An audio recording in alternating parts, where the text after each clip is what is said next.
You might think the sensation of boiling sugar hitting your skin is the worst pain imaginable. The way it clings, searing down to the nerve endings in a split second. But you would be wrong.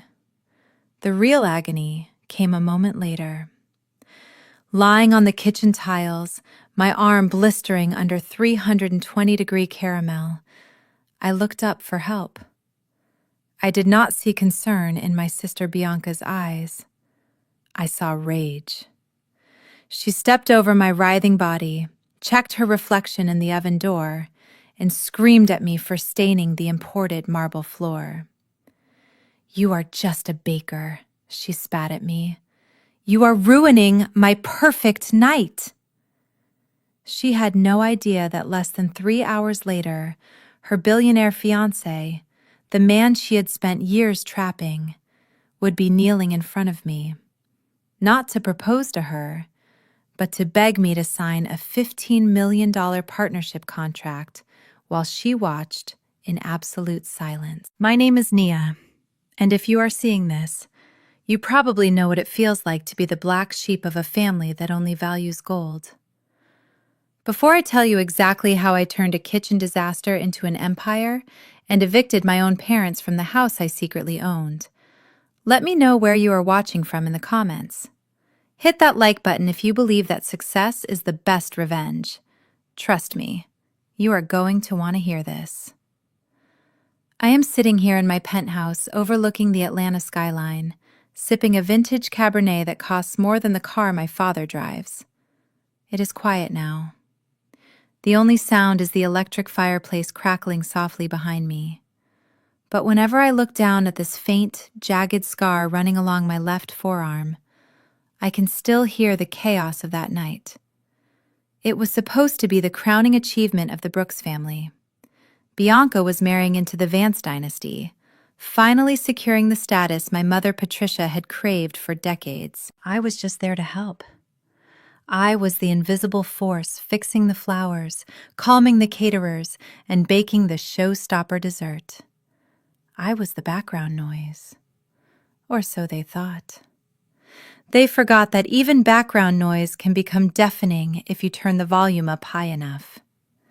To understand why I didn't just walk out the moment I was burned, you have to understand the grip my family had on me. It wasn't love. It was a debt I was told I owed them for simply existing. While Bianca was the golden child, celebrated for her beauty and her ability to marry up, I was the practical one. The one who dropped out of college to work. The one who handled the bills they forgot. The one they called a failure because I chose an apron over a law degree. They saw a servant. They did not know they were looking at the CEO of the most exclusive ghost kitchen brand in the city. And they certainly did not know that the house they were standing in, the very floor Bianca was so worried about, actually belonged to me. Let me take you back to the moment the heat was turned up, literally and figuratively. The afternoon of the rehearsal dinner felt less like a celebration and more like a hostage situation. The air inside the estate was thick with the scent of imported lilies and the sharp tang of my sister's anxiety. To an outsider, the dining room looked perfect. Crystal glasses sparkled under the chandelier light, and the silk tablecloths were smooth as glass. But to me, it was a battlefield, where the casualties were the staff's dignity and my patience. Bianca was in full meltdown mode, standing in the center of the room like a dictator in a white cocktail dress. She pointed a manicured finger at the table settings and screamed. "I asked for blush pink napkins, not salmon. Are you blind or just stupid?" The young catering assistant trembled, her eyes wide with panic. Before she could stammer an apology, I stepped in. I gently moved the girl aside and picked up one of the offending napkins. It was actually the exact shade Bianca had approved 3 weeks ago, but logic had no place here. "I will fix it," I said quietly, keeping my voice steady. I went to the linen closet and pulled out the reserve set, knowing Bianca would find something else to hate within minutes. My mother, Patricia, sat in the corner sipping a mimosa and watching the chaos with detached amusement. She did not lift a finger to help. Instead, she critiqued my posture as I reset 24 place settings at record speed. "Nia, stand up straight. You look like a hunchback," she drawled. "It is embarrassing." I wanted to scream that my back hurt because I had been carrying the weight of this family's incompetence for a decade. But I said nothing. I just kept folding napkins, making sure every corner was crisp, because I knew that if one fork was out of alignment, Bianca would threaten to fire the entire staff. This was my role, the fixer. The invisible hand that smoothed over the cracks so the Brooks family could pretend they were flawless. I checked the floral arrangements, removing a slightly wilted rose before Bianca could see it and launch another tirade. I adjusted the lighting. I dealt with the angry florist who had not been paid yet, promising him I would wire the money from my personal account, just to keep the peace. I was running on caffeine and sheer willpower, convincing myself that if I made this night perfect, maybe they would finally see me. Maybe they would finally say thank you. I was so foolish. I was building a stage for them to shine on, not realizing that in their play, I was cast as the villain, no matter what I did. The tension was building pressure behind my eyes, but I swallowed it down. I had no idea that the real disaster was waiting for me in the kitchen, and that the heat I was feeling now was nothing compared to the fire that was about to burn me. I was standing over the industrial gas range, monitoring the copper pot with the intensity of a bomb disposal expert. Caramel is unforgiving. It requires absolute precision because the difference between liquid gold and burnt trash is a matter of seconds. The thermometer read 300 degrees and climbing. I was just reaching for the whisk when the double doors swung open with enough force to bang against the wall behind me. It was Bianca again. She had abandoned the guests and was storming toward me, holding the bodice of her reception dress against her chest like a shield. "You did this on purpose!" she shrieked, her voice echoing off the stainless steel appliances. I froze, my hand hovering over the boiling sugar. I asked her what she was talking about, but she was already in my personal space, her perfume overpowering the scent of vanilla bean. "My dress is tight, Nia. I can barely breathe in it. You have been feeding me heavy carbs all week so I would look fat next to you today." The accusation was so absurd, I almost laughed. I had spent the week making her salads and green juice, while I survived on coffee crusts. But in Bianca world, I was always the saboteur. I turned back to the stove, trying to lower the flame. "Get out of the kitchen, Bianca," I said, keeping my voice low. "This is not the place for a tantrum. It is dangerous in here." That was the wrong thing to say. Being dismissed was the one thing my sister could not tolerate. She grabbed my shoulder, spinning me around. "Do not turn your back on me when I am speaking to you."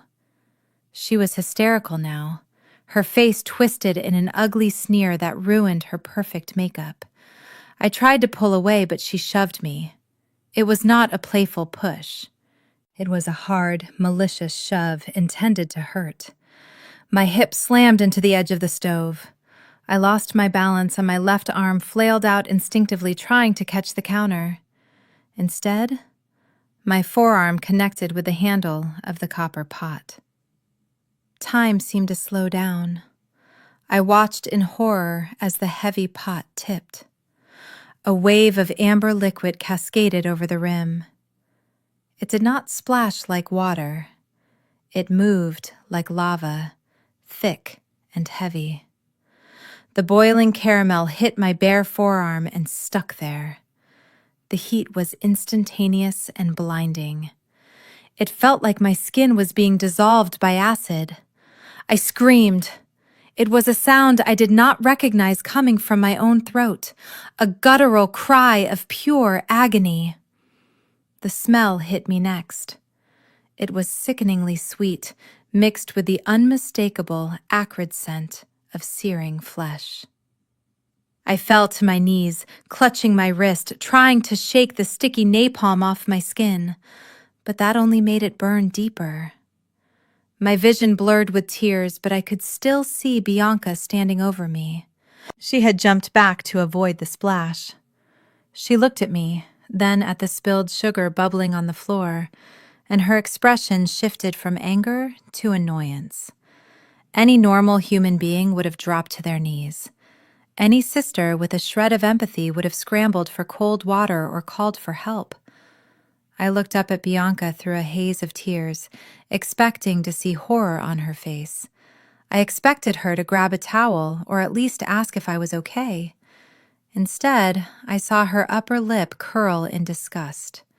She took a step back, lifting the hem of her white dress as if I were a piece of rotting garbage that might contaminate her. "Look at this mess, Nia," she screamed, pointing at the floor where the caramel was hardening into a glassy amber sheet. "Do you have any idea how much it costs to polish this marble? You are so clumsy. You always have been." The pain in my arm was blinding. It felt like 1,000 needles were being driven into my skin all at once. I tried to speak, to tell her I needed a hospital, but my throat was closed up with shock. I managed to let out a whimpering sound, clutching my wrist to my chest. Bianca rolled her eyes. "Stop making that noise. You are being dramatic. It is just sugar." She leaned down, not to help me, but to inspect the splatter near her satin heels. When she saw a tiny speck of caramel on her shoe, she lost it completely. Her face turned a shade of red that clashed with her flawless foundation. "You did this on purpose, didn't you? You could not stand that today was about me. You had to make a scene. You had to drag the attention back to yourself." I shook my head violently, tears streaming down my face. "No, Bianca," I gasped out. "I am hurt. Please." She ignored my plea. She towered over me, and for the first time I realized how small I was in her shadow. She took a deep breath and delivered the words that would burn themselves into my memory, deeper than the scar on my arm. "You are ruining everything," she hissed, her voice low and venomous. "And for what? You are just a baker, Nia. That is all you are, a glorified servant with a mixer. You do not belong in this house, and you certainly do not belong at my wedding. You are just a hired help who shares my last name. So get up, clean this floor, and get out of my sight before Julian sees what a disaster you are." You are just a baker. The words hit me harder than the physical blow. In that moment, the pain in my arm became secondary to the shattering of my heart. I had paid for her tuition. I had covered for her mistakes. I had loved her since she was a baby. But to her, I was nothing more than a utility, a service provider, a peasant to be tolerated. Something inside me broke right then and there. But it was not a break that made me weak. It was the snapping of the chain that had bound me to her for my entire life. I stopped crying. I looked at her, not as my sister, but as a stranger. I gritted my teeth, forcing the scream back down my throat. I would get up. I would clean the floor. But I would never look at her the same way again. I waited for the instinct that is supposed to be hardwired into every mother. The instinct to protect, to comfort, to rush to the aid of their injured child. But as Patricia Brooks swept into the kitchen, the clicking of her designer heels echoing on the tiles, she did not even look at me. Her eyes went straight to the puddle of caramel on the floor, and then immediately to Bianca, who was standing there, unhurt, but theatrically clutching her chest. My mother gasped, rushing over to my sister, her hands fluttering over Bianca's white dress like she was defusing a bomb. "Oh, my poor darling," Patricia cooed, smoothing down Bianca's hair. "Did it splash on you? Did she ruin the silk? Let me see." I was still on my knees, clutching my arm, my skin radiating heat like a furnace, but to them, I was invisible. I gritted my teeth, forcing myself to speak through the pain. "Mom," I said, my voice shaking. "I am burned. Badly. I need to go to the emergency room." Patricia finally turned to look at me. Her expression was not one of concern. It was the look one gives a clumsy waiter who has dropped a tray of drinks. She sighed, a long, exasperated sound that made my blood run cold. She walked over to the oversized stainless steel freezer, pulled out a bag of frozen peas, and tossed it at me. She did not hand it to me. She threw it. The bag hit my chest with a thud and slid onto my lap. "Put that on it and stop being so dramatic, Nia," she said coldly. "It is just a kitchen burn. You have had dozens of them. Do not ruin your sister's mood right before the most important moment of her life." She turned back to Bianca, fussing over a microscopic thread on her dress. "Julian is pulling into the driveway right now. He cannot see you like this. Look at you. You are a mess. Your face is red. You are sweating and you smell like burnt sugar. It is unseemly." I pressed the frozen bag against my arm, the cold biting into the burn, but the chill in her voice was far worse. Unseemly. That was all I was to her, an unsightly blemish on her perfect picture. Patricia pointed a manicured finger toward the heavy service door at the back of the kitchen. "Go out the back way. Take your car and go home. Do not come into the main hall until you have cleaned yourself up and found something appropriate to wear. And for heaven's sake, put some foundation on. You look exhausted." I stared at her, waiting for a crack in the facade, waiting for her to realize that her daughter was in agony. But she was already checking her reflection in the microwave door, practicing her welcoming smile for the billionaire fiancé. In that moment, the final thread of hope I had been holding on to snapped. I realized that to Patricia Brooks, I was not a daughter. I was a prop that had malfunctioned. I struggled to my feet, clutching the bag of peas, my arm throbbing in rhythm with my heartbeat.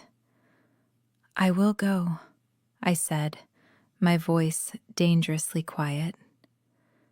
"But you might want to check the oven, Mother. Because while you were worrying about Bianca's shoes, the main course just started to burn." I did not wait for her reaction. I turned and walked toward the service exit, leaving them alone with their vanity. As I pushed the heavy door open, stepping out into the cool evening air, I made a silent vow. I would come back through the front door, and when I did, they would not be able to send me away ever again. I retreated to the butler pantry, which was little more than a glorified closet behind the main dining hall. It smelled of silver polish and stale coffee, a stark contrast to the lavender-scented air of the party outside. My hands were shaking so violently that I dropped the roll of gauze twice. The burn on my forearm was blistering, now angry red bubbles rising on my skin like warning signals. I was trying to wrap it one-handed, gritting my teeth against the throbbing heat when the door clicked open. I looked up, and for a fleeting second, hope fluttered in my chest.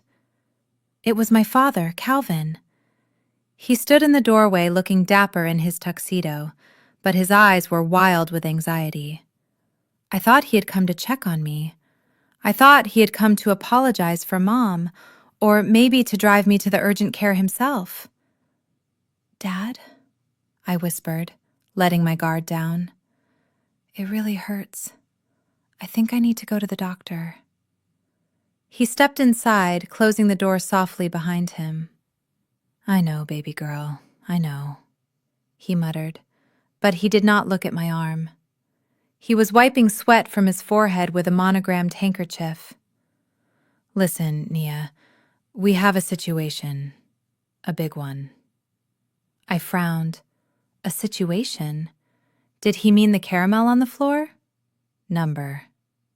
He moved closer, invading my personal space, smelling of expensive scotch and fear. I need a favor, he said, his voice dropping to a frantic whisper. I need a loan. Just until next week. I need $5,000 transferred to my private account. Right now. I stared at him, unable to process the words. The pain in my arm seemed to pulse in time with the shock. Dad, I just got burned. Mom kicked me out. And you are asking me for money? He grabbed my uninjured shoulder, his grip tight and desperate. You do not understand, Nia. I slipped up again. I owe some guys in East Point. They just texted me. They said if I do not pay by midnight, they are coming here.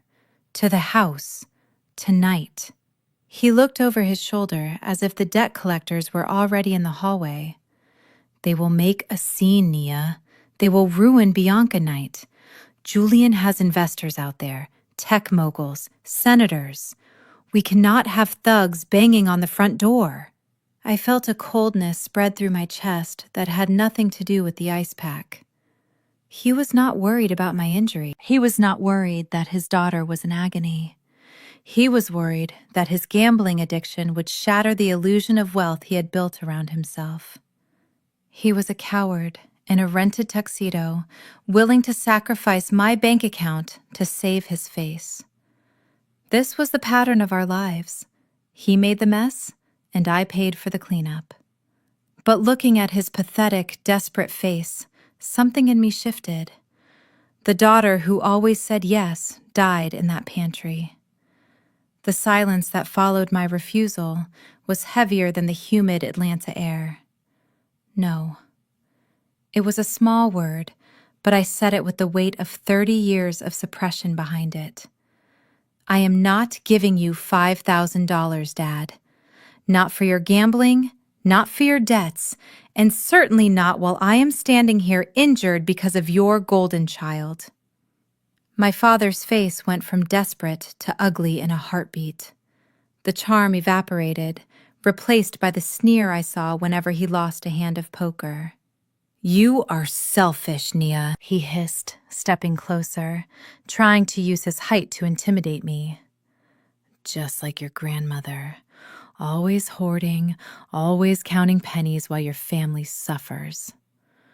We put a roof over your head. We fed you. And now, when Bianca's future is at stake, you want to play the victim? You are willing to let thugs ruin her engagement party over a little bit of money? You really are useless. The old Nia would have crumbled. The old Nia would have pulled out her phone, transferred the funds, and apologized for being difficult. But the pain in my arm was a sharp, clarifying anchor. It reminded me that their love was conditional, and the condition was that I remained a doormat. I stepped back, my back hitting the shelves of silver platters. I am not the one who gambled away the catering budget, Dad. And I am not the one who pushed her sister into boiling sugar. Figure it out yourself. Or better yet, ask your rich future son-in-law. I turned away from him, effectively ending the conversation. He sputtered something about respect and stormed out, likely to try and manipulate my mother into solving his mess. I was left alone in the pantry, shaking, but not from fear. It was adrenaline. I walked to the service door, the one my mother had ordered me to leave through. I put my hand on the cold metal handle. It would be so easy to just push it open, get in my car, and drive away. I could go home, treat my burn, and never speak to them again. But then I caught a glimpse of movement through the crack in the main dining room doors. It was Julian. He was standing near the champagne tower, surrounded by a group of my mother's friends who were laughing too loudly. He wasn't laughing. He was checking his watch. He looked bored. Actually, he looked worse than bored. He looked like a man who was realizing he had made a terrible investment. He rubbed his temples, ignoring Bianca, who was clinging to his arm and posing for a photographer. I realized something in that moment. Julian Vance didn't care about the perfect napkins or the imported flowers. He was a businessman. He built an empire on efficiency and quality.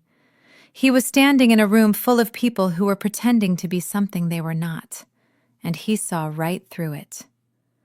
If I left now, I would just be the clumsy sister who ruined the floor. I would remain the just a baker in his narrative, too. My mother wanted me to disappear. My father wanted me to pay up. Bianca wanted me to scrub the floor. Number 1 released the handle of the service door. I was done hiding in the shadows of my own life.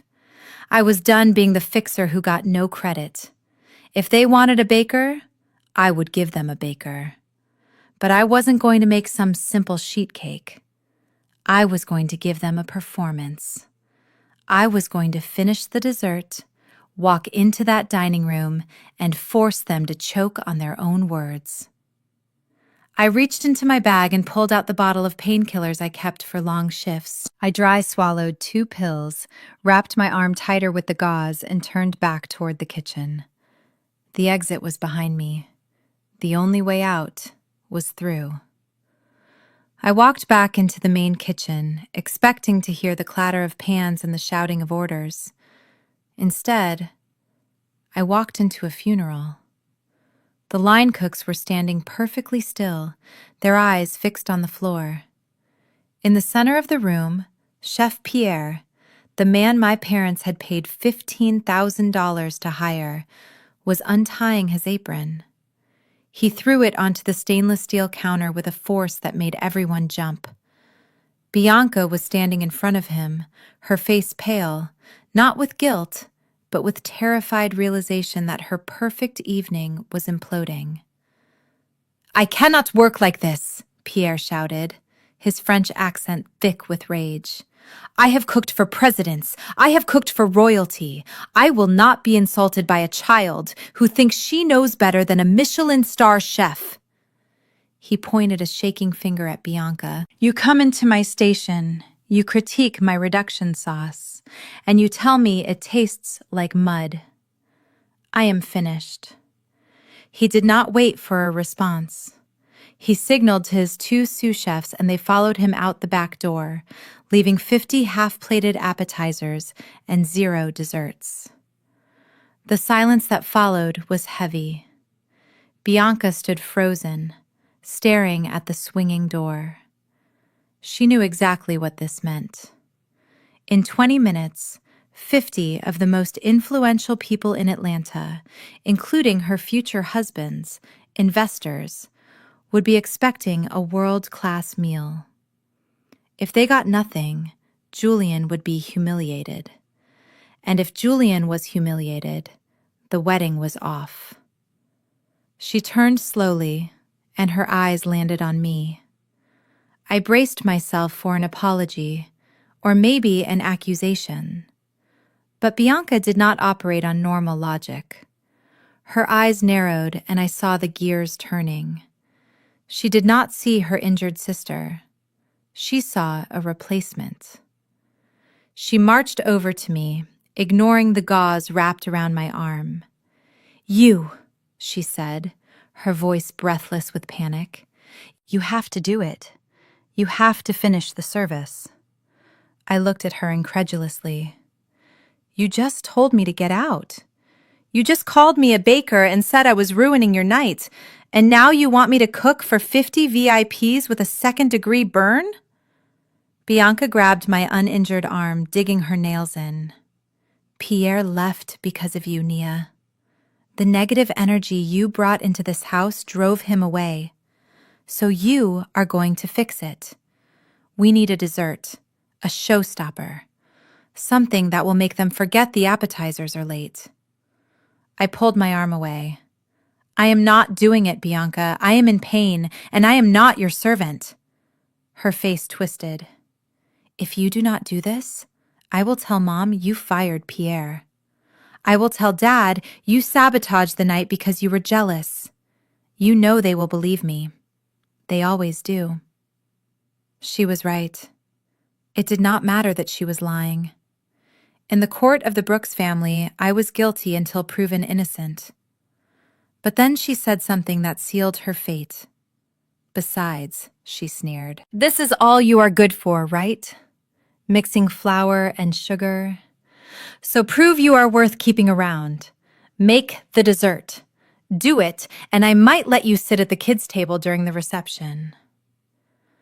I looked at the empty station, then at the ingredients Pierre had left behind. Imported chocolate, gold leaf, fresh berries. I looked at Bianca, who was practically vibrating with entitlement. Fine, I said, my voice cold. I will make the dessert, but not for you, and not for Mom. I am doing it because, unlike you, I do not leave a job unfinished.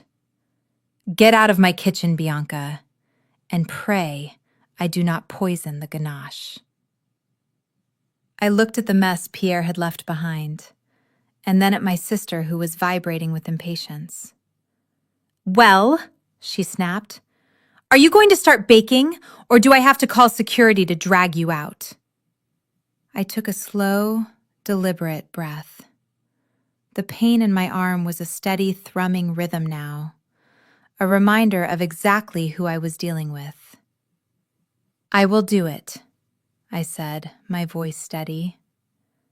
I will save your dinner. I will make a dessert that will have your investors begging for the recipe. But I have conditions.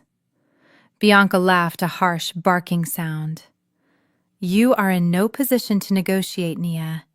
You are hired help. Not tonight, I countered, leaning back against the counter, crossing my arms carefully to avoid jarring my injury. Tonight, if I step in to fix your mess, I am doing it as your sister, not your servant. That means, when the dessert is served, I take off this apron. I walk into that dining room and I sit at the head table, next to Mom and Dad. Bianca stared at me, her mouth slightly open.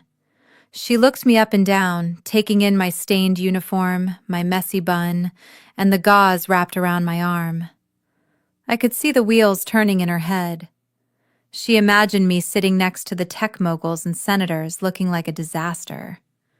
She thought my presence would be a joke, a contrast that would make her look even more radiant and successful.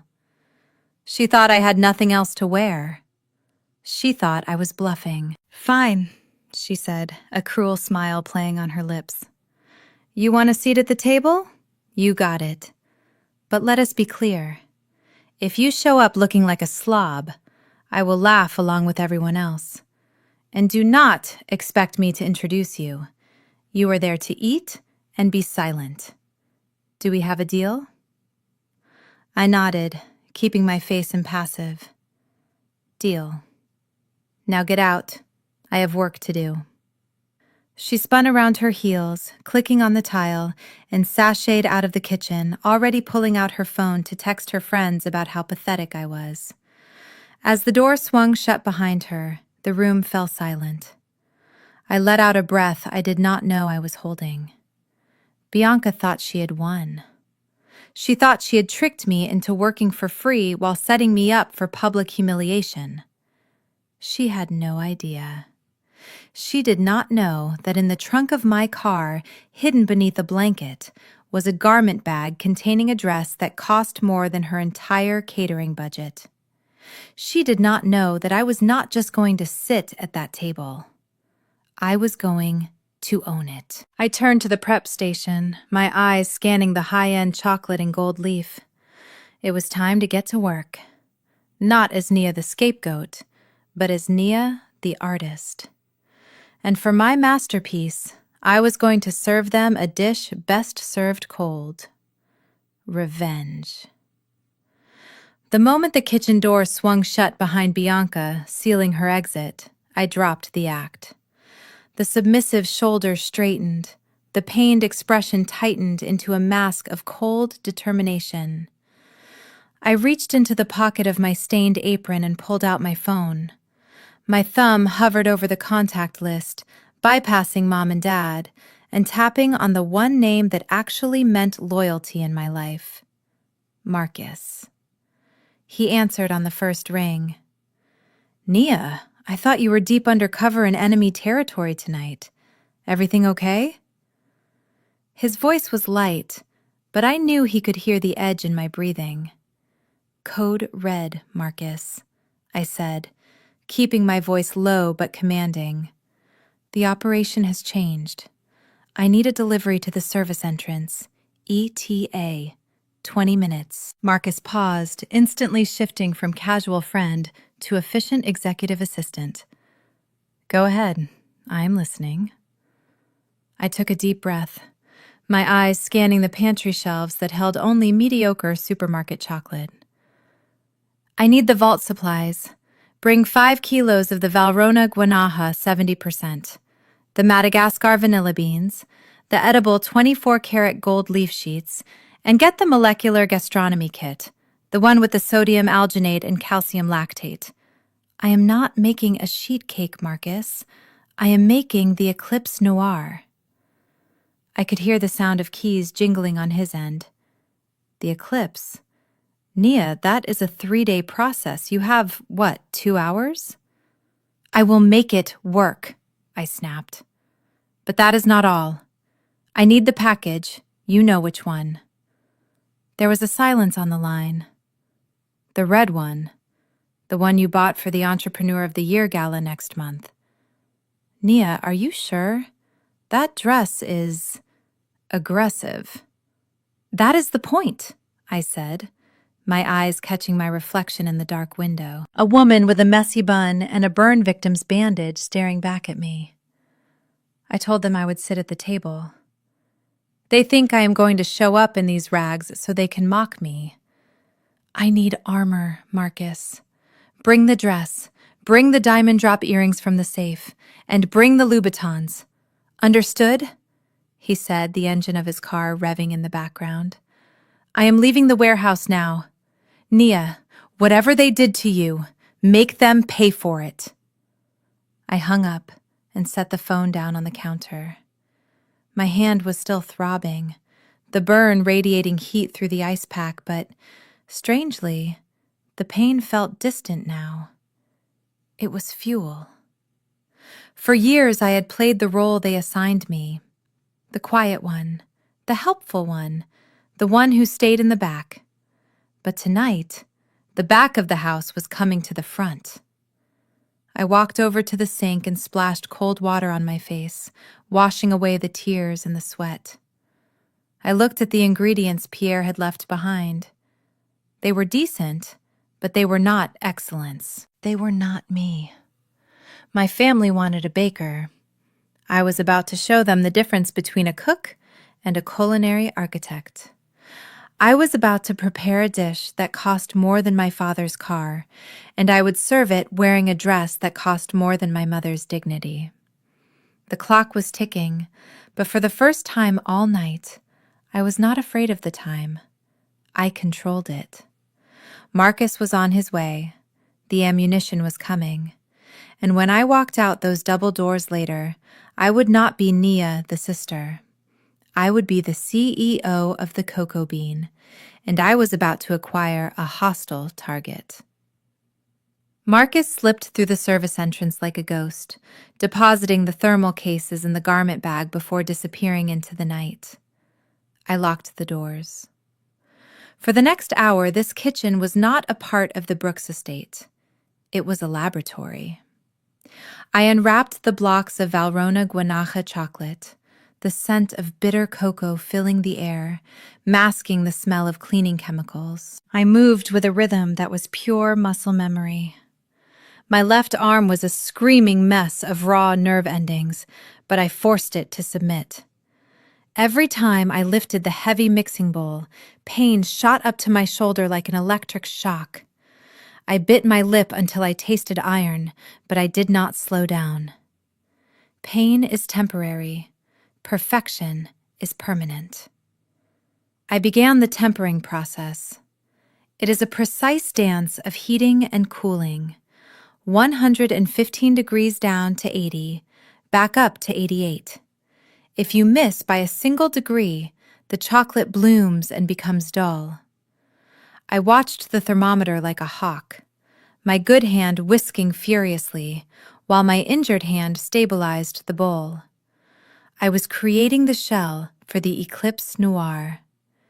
It is a sphere of dark chocolate so thin it shatters at the touch of a spoon, revealing a core of smoked sea salt caramel and hazelnut praline mousse. I poured the glossy black liquid into the molds, my movements surgical. Next came the chemistry. I mixed passion fruit puree with calcium lactate and dropped it carefully into a sodium alginate bath. Spherification. Tiny golden jewels of fruit caviar formed instantly. They would provide the acid to cut through the richness of the chocolate. I was not just feeding them sugar, I was orchestrating an experience. As I plated the first sphere, dusting it with 24-karat edible gold leaf, I caught my reflection in the stainless steel prep table. I looked deranged. Sweat was dripping down my temples, stinging the edges of my bandage. My eyes were wild. But the plate in front of me was flawless. It sat on the black slate like a dark planet, mysterious and intimidating. It did not look like something made by a home baker. It looked like it belonged in a 3 Michelin star restaurant in Paris. I arranged 50 of them on the rolling carts, each one identical, each one a masterpiece of architecture and chemistry. My arm was on fire. My legs were shaking from exhaustion. But as I placed the final gold flake on the last sphere, I felt a cold calm wash over me. I had taken their insults, their doubts, and their cruelty, and I had transmuted it into this. They wanted a dessert. I was about to serve them a revelation. I stripped off the dirty apron, letting it fall to the floor next to the dried caramel stain. The cooking was done. Now it was time for the transformation. The kitchen was a symphony of controlled chaos, and I was the conductor. My movements were sharp and precise, despite the throbbing in my left arm. I had just placed the chocolate spheres into the blast chiller when the atmosphere in the room shifted. It was not the heat of the ovens. It was a sudden drop in temperature. I did not need to turn around to know that Patricia Brooks had entered the room. She did not scream like Bianca. Her cruelty was far more subtle. She walked past the prep station, trailing her fingers along the stainless steel counter. "You are making quite a mess, Nia," she said, her voice dripping with fake concern. I ignored her, focusing on the hazelnut praline. That was when I heard the click. It was soft, barely audible over the hum of the refrigerator, but to a chef, it was as loud as a gunshot. She had leaned against the convection oven and casually turned the dial to off. I stopped whisking. I looked at the dark oven display and then at her. "You just turned off the oven, Mom." She laughed, a tinkling, hollow sound. "Oh, do not be ridiculous. I just bumped it. Besides, do you really think anyone is going to eat this? They are here for the Champagne and Bianca company, not your little science experiments. Stop trying so hard. It is desperate." She thought that would break me. She thought I would panic because the delicate sponge cakes inside would collapse without heat. But she did not know who she was dealing with. I did not say a word. I simply reached for the blowtorch Marcus had brought in the kit. I was not baking the old-fashioned way anymore. I was torching the meringue bases individually for a caramelized finish that an oven could never achieve. I fired up the torch, the blue flame roaring to life inches from where she stood. She took a step back, her eyes wide. "Step aside, Mother," I said, my voice cutting through the noise. "Unless you want to explain to Julian why the dessert course is on fire." She huffed, smoothed her dress, and turned to leave. "You are embarrassing yourself," she muttered. But as she walked out, I saw something new in her posture. It was not just annoyance. It was fear. She was starting to realize that the daughter she had tried to bury in the background was about to burn the whole house down. The silence in the kitchen was heavy, but it was the silence of victory. 50 plates of Eclipse Noir sat in perfect formation on the rolling carts. Under the harsh fluorescent lights, the dark chocolate spheres glistened like black pearls, each one dusted with a constellation of edible gold leaf. They were not just desserts. They were a declaration of war. I wiped a smudge of cocoa powder from the edge of the last plate and stepped back. My arm was throbbing with a dull, persistent ache, but the adrenaline coursing through my veins numbed the worst of it. I had done the impossible. I had created a Michelin standard service in under 2 hours with one hand and a family trying to sabotage me. A soft knock at the service door broke my trance. I moved quickly, checking the peephole before sliding the bolt back. Marcus stood there in the shadows, holding a garment bag stamped with the logo of the most exclusive boutique in Atlanta and a small vanity case. He did not say a word. He just nodded, his eyes scanning my disheveled appearance with a mix of concern and respect. He handed me the items, and I took them, my fingers brushing against the cool plastic of the bag. "Thank you," I whispered. He gave me a thumbs up and disappeared back into the night, leaving me alone with my ammunition. I retreated to the small staff restroom off the pantry. It was cramped and smelled of bleach, but for the next 10 minutes, it was my dressing room. I stripped off the white chef coat that was stained with sweat and chocolate. I let it fall to the floor, kicking it into the corner. That coat belonged to Nia, the servant. Nia, the doormat. The woman who was about to walk out of this room was someone else entirely. I unzipped the garment bag. The dress spilled out like liquid fire. It was a floor-length gown made of heavy crimson silk with a plunging neckline and a high slit up the thigh. It was bold. It was aggressive. It was the kind of dress that did not ask for attention. It demanded it. I slipped into it, the cool fabric soothing my overheated skin. It fit like a second skin, accentuating curves that my family usually ignored or criticized. Next came the transformation of the face. I washed away the kitchen grime and applied a layer of foundation covering the flushed skin of exertion. I swept a dark, smoky shadow across my eyelids, making my eyes look fierce and dangerous. I painted my lips a deep blood red that matched the silk of my gown. I pulled the pins from my messy bun, letting my hair cascade down my shoulders in loose waves. Finally, I reached for the jewelry box. I put on the diamond drop earrings that caught the light with every turn of my head. I looked down at my injured arm. The white gauze was stark and ugly against the red silk. I could not hide it, and I realized I did not want to. It was evidence. I adjusted the bandage, making it neat, and then draped a sheer silk shawl over my shoulders.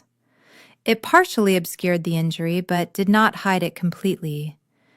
It added a touch of mystery. I stepped into the 6-inch Christian Louboutin heels, the red soles flashing a warning. I looked in the cracked mirror above the sink. The woman staring back at me was unrecognizable. She stood tall, shoulders back, chin lifted. There was no fear in her eyes, only a cold, steely resolve. The baker was gone. The CEO had arrived. I opened the door and walked back into the kitchen. The sound of my heels clicking on the tile was different now. It was sharper, louder. I walked over to the rolling carts and grabbed the handle. It was time to serve dessert, and it was time to serve justice. The heavy mahogany doors to the grand ballroom were the final barrier between my two lives. On one side lay the kitchen, where I was the injured servant, the obedient daughter, the invisible fixer. On the other side was the stage, where I was about to make my debut as a woman who could not be erased. I signaled the head waiter, a young man who looked at me with wide eyes, stunned by my transformation. "Open them," I whispered. He nodded and pushed the doors wide. The room was a sea of beige, cream, and blush pink. Bianca had insisted on a theme of understated elegance, which, in practice, meant that 50 of Atlanta's wealthiest citizens looked like they were fading into the wallpaper.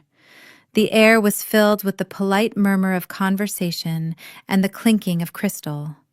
But the moment I stepped across the threshold, the atmosphere shifted instantly. It started at the tables nearest the door. The conversation simply died. Heads turned. Forks paused halfway to mouths. The silence rippled outward like a wave until the entire room was quiet enough to hear the sharp, rhythmic click of my red-soled heels on the parquet floor. I did not shrink. I did not hunch my shoulders or look at the floor as I had done for 30 years. I lifted my chin, letting the chandelier light catch the diamond drop earrings that swung against my neck. My dress was a violent splash of crimson in a room of pastels. It was a deep, blood-red silk that moved like liquid around my body, the high slit revealing a flash of leg with every step. It was inappropriate for a sister of the bride. It was aggressive. It was perfect. I walked slowly, deliberately taking the long route to the head table. I could feel their eyes on me. These were people who had ignored me for years, who had looked right through me when I handed them their coats or refilled their wine. Now they could not look away. I saw Mrs. Sterling, the gossip columnist for the local paper, actually lower her glasses to get a better look. I saw the bank manager who had denied my father a loan whisper something to his wife, pointing at me. They were trying to figure out who I was. Was I a celebrity guest? A new investor? They did not recognize the woman in the red dress as Nia, the baker. I kept my eyes fixed on the head table. Bianca was sitting in the center, looking like a princess in her white lace cocktail dress. But as I drew closer, I saw her smile falter. Her eyes widened, scanning me from the diamonds to the dress to the shoes. The color drained from her face, leaving her looking washed out and pale. She had expected me to sneak in through the side door wearing a spare uniform, or perhaps a borrowed, ill-fitting dress. She had expected a prop. Instead, I had just walked onto her set and stolen the spotlight without saying a single word. I reached the head table and stopped. My parents were frozen, their mouths slightly agape. My mother looked like she had swallowed a lemon. I didn't wait for an invitation. I pulled out the empty chair next to my father, the one that had been grudgingly reserved for the help. I sat down, arranging the silk skirt around me like a throne. I turned to my mother, flashed a dazzling, cold smile, and spoke loud enough for the nearby tables to hear. "Sorry I am late, Mother. The kitchen was a disaster, but I handled it. I hope you saved me some champagne. I picked up the crystal flute from the table, the movement causing the bandage on my arm to peek out from under my shawl just enough to be seen, a hint of violence amidst the glamour. I took a sip, looking out at the room that was still staring at me. I had arrived, and the show was just beginning. Julian Vance had spent the entire evening looking at his phone. He was scrolling through emails, checking global markets, or perhaps just disassociating from the shallow conversation around him.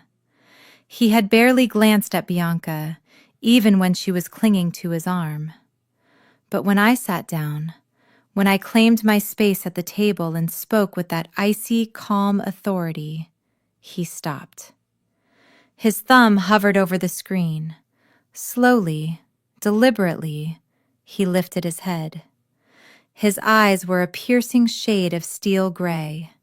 For the first time all night, they were actually focused. He looked at me not with the hungry, objectifying gaze of a man seeing a beautiful woman in a red dress. It was something different. It was the intense, calculating look of a predator recognizing another predator in the wild. He scanned me from the diamond drop earrings down to the silk shawl that partially covered my bandaged arm and then back up to my eyes. He tilted his head slightly to the side, as if he were trying to solve a complex equation. He was used to women like Bianca. Women who giggled and preened, women who molded themselves into whatever shape they thought he wanted. He was accustomed to being the sun around which everyone else orbited.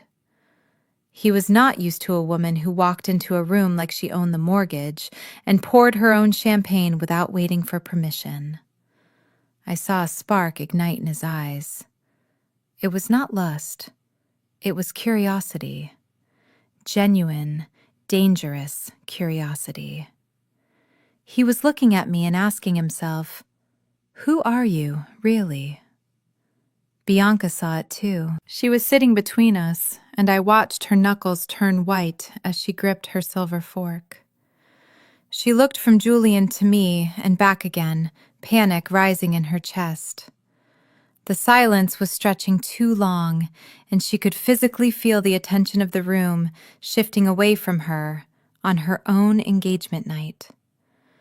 She let out a forced, high-pitched laugh that sounded like glass breaking under pressure. "Oh, Nia, stop playing dress-up," Bianca said, her voice tight with suppressed rage. "You look ridiculous. Did you rent that costume just to embarrass me?" "Julian, darling, do not stare at her. She is just acting out because she is jealous of us. She thinks wearing a flashy dress will make up for the fact that she is just the help." She reached out to touch Julian's arm, trying to physically pull his attention back to her. But Julian did not look away from me. He did not even flinch at her touch. He simply placed his phone face down on the table, a gesture that spoke volumes. It meant he was fully present. He ignored Bianca completely, as if she were a buzzing fly. He leaned forward, his elbows resting on the white tablecloth, bridging the distance between us. "I do not think she looks ridiculous," Julian said, his voice deep and smooth, carrying effortlessly over the quiet room. "I think she looks like the only person here who is not pretending." Bianca gasped as if he had slapped her across the face. My mother choked on her drink, coughing into her napkin. I simply held his gaze, my expression unreadable. I did not smile. I did not blush. I just took another sip of champagne and raised a single eyebrow, challenging him. The air between us crackled with electricity. In that moment, the dynamic of the entire room shifted. I was no longer the sister in the shadows. I was the puzzle he was determined to solve. And Bianca was terrified because she knew she did not have the pieces. Just as the tension at the head table threatened to snap, the double doors swung open once more. This time it was a procession. The waitstaff moved in perfect synchronization, each carrying a slate platter that held the black chocolate sphere. They placed them down in front of the guests, with the reverence usually reserved for religious artifacts. For a moment, nobody moved. The dessert sat there, dark and mysterious, the gold leaf catching the candlelight like distant stars. It looked less like food and more like a sculpture carved from the night sky itself. Then, the first guest tapped the shell with their spoon. The sound was a sharp, delicate crack that echoed in the sudden silence. The sphere shattered, revealing the golden passion fruit caviar and the hazelnut praline mousse hidden inside. A collective gasp rippled through the room.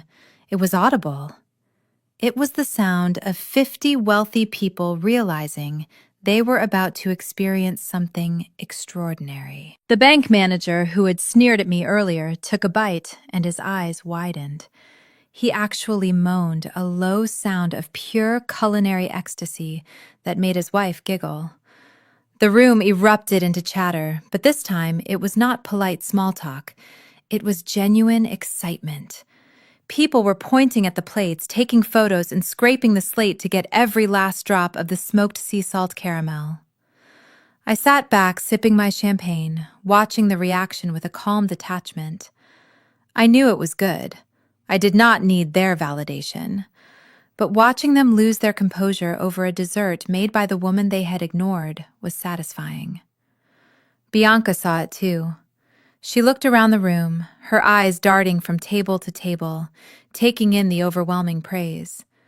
She saw the Tech Horizon investors nodding in approval. She saw Mrs. Sterling, the gossip columnist, scribbling furiously in her notebook.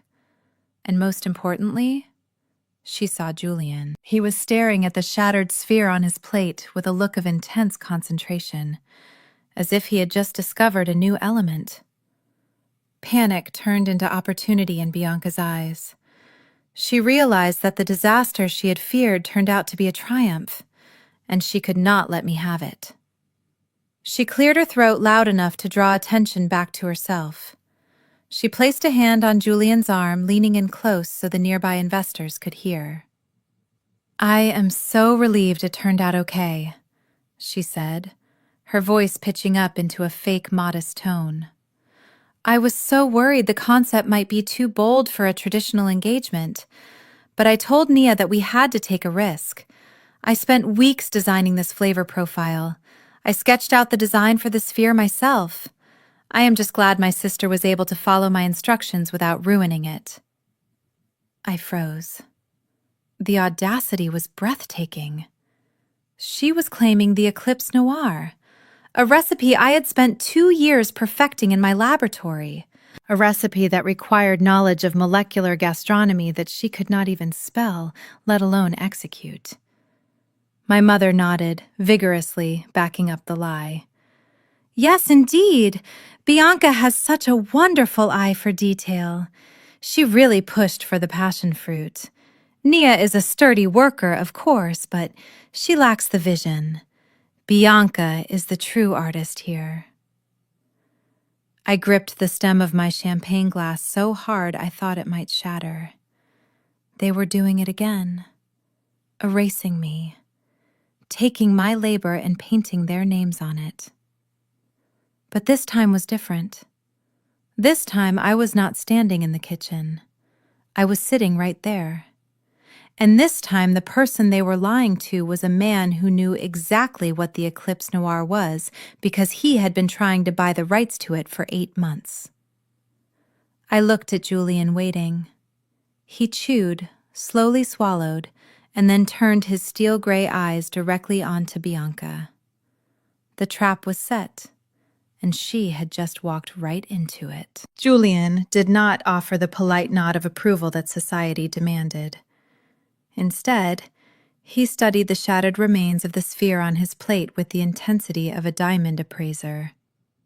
He scooped up a perfect cross-section containing the dark chocolate shell, the hazelnut praline, and the glistening golden passion fruit caviar. He placed it in his mouth, and for a moment, the entire room seemed to hold its breath.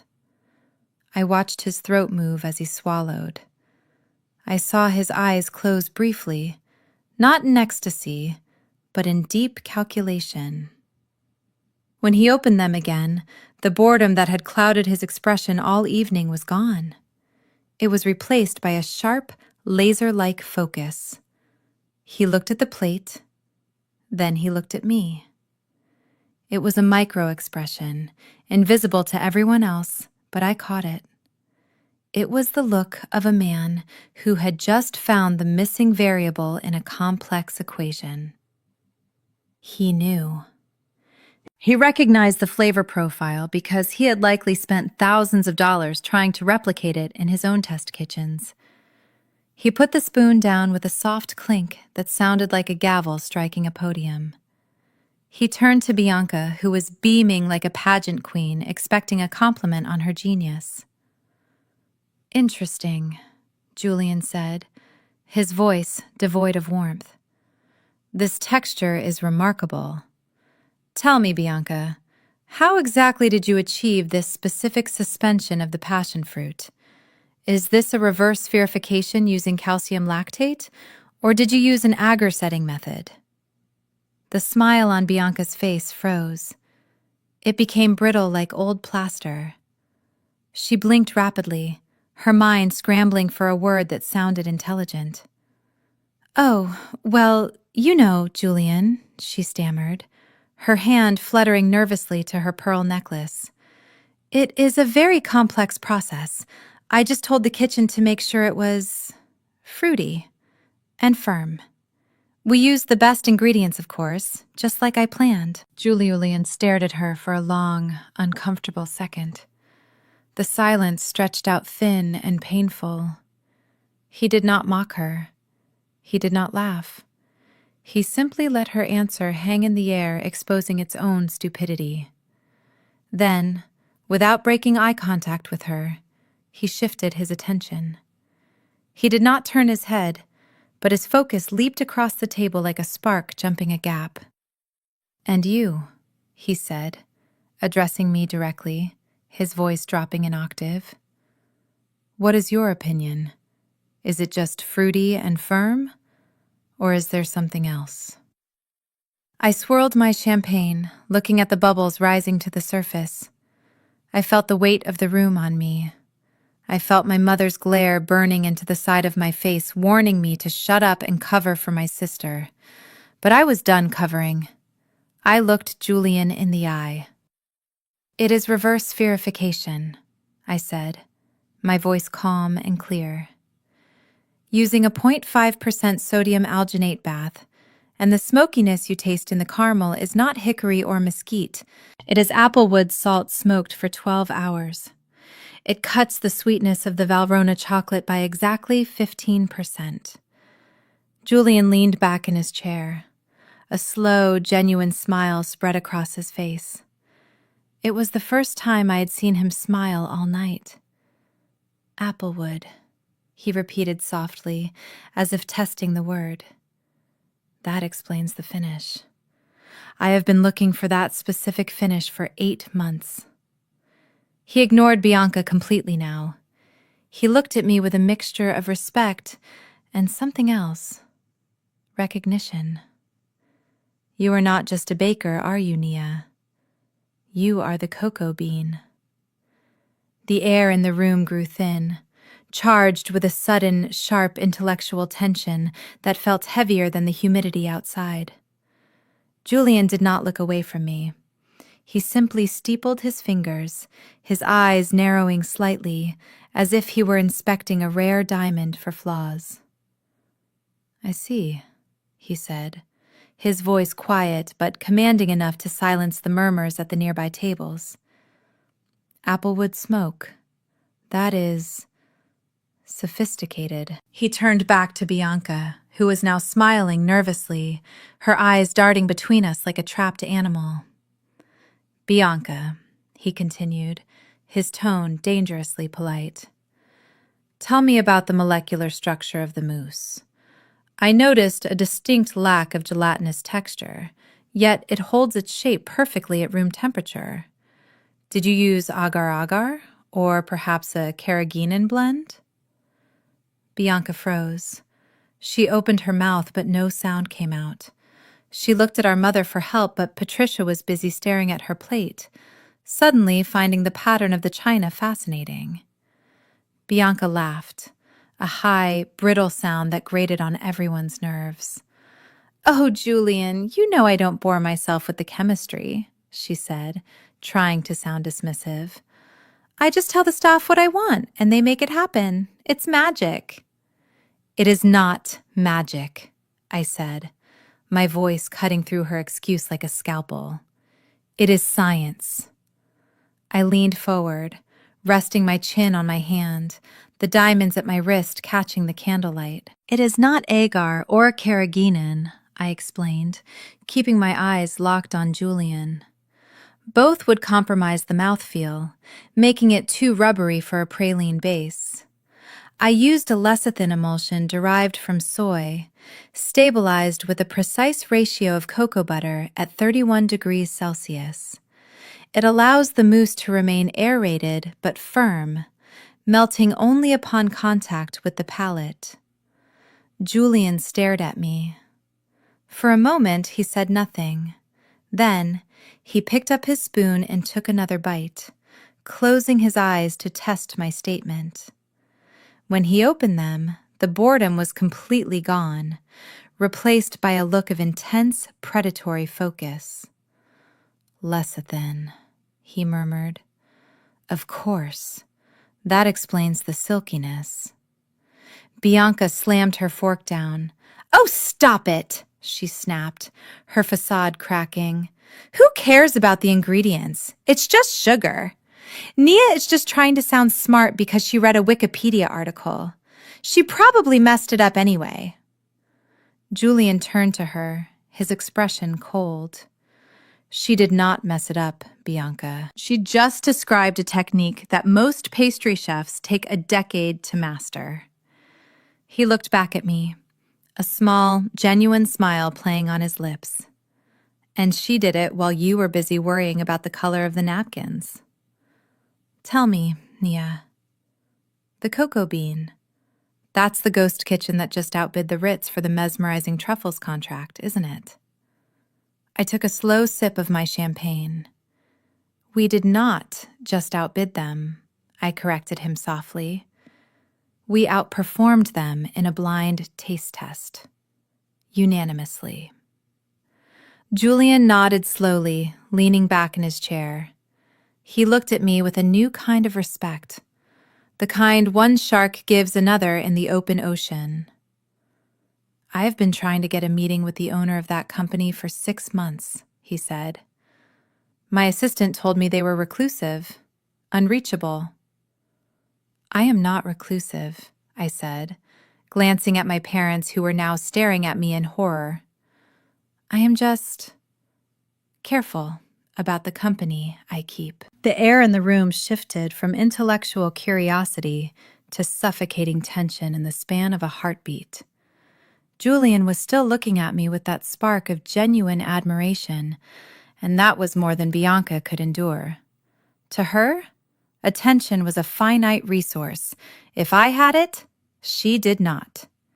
She stood up so abruptly that her chair tipped backward, crashing onto the parquet floor with a sound like a gunshot. The noise shattered the polite atmosphere instantly. I watched her face contort. The mask of the perfect blushing bride dissolved, revealing the ugly, insecure bully underneath. Her hands were trembling, not with nerves, but with a blind, consuming rage. She reached for her wineglass, a heavy crystal goblet filled with a dark, vintage Merlot. I saw the intent in her eyes a fraction of a second before she moved, but I did not dodge. I sat perfectly still. She hurled the contents of the glass at me. The dark red liquid hit my chest with shocking coldness. It soaked into the sheer silk shawl I was wearing to hide my bandages and splashed up onto my neck and jawline. Droplets flew onto the pristine white tablecloth, looking like a crime scene splatter. The wine dripped down my front, merging with the crimson of my gown, making the fabric heavy and wet against my skin.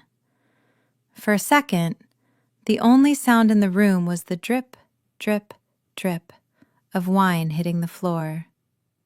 Then Bianca screamed. It was not a cry of distress. It was a screech of pure entitlement. "You dirty little tramp!" she shrieked, her voice cracking. "You think you are so smart with your science talk and your stolen recipes. You are just doing this to humiliate me." She pointed a shaking finger at me. Her face flushed a blotchy, unattractive red. "I see what you are doing, Nia. You are trying to seduce him.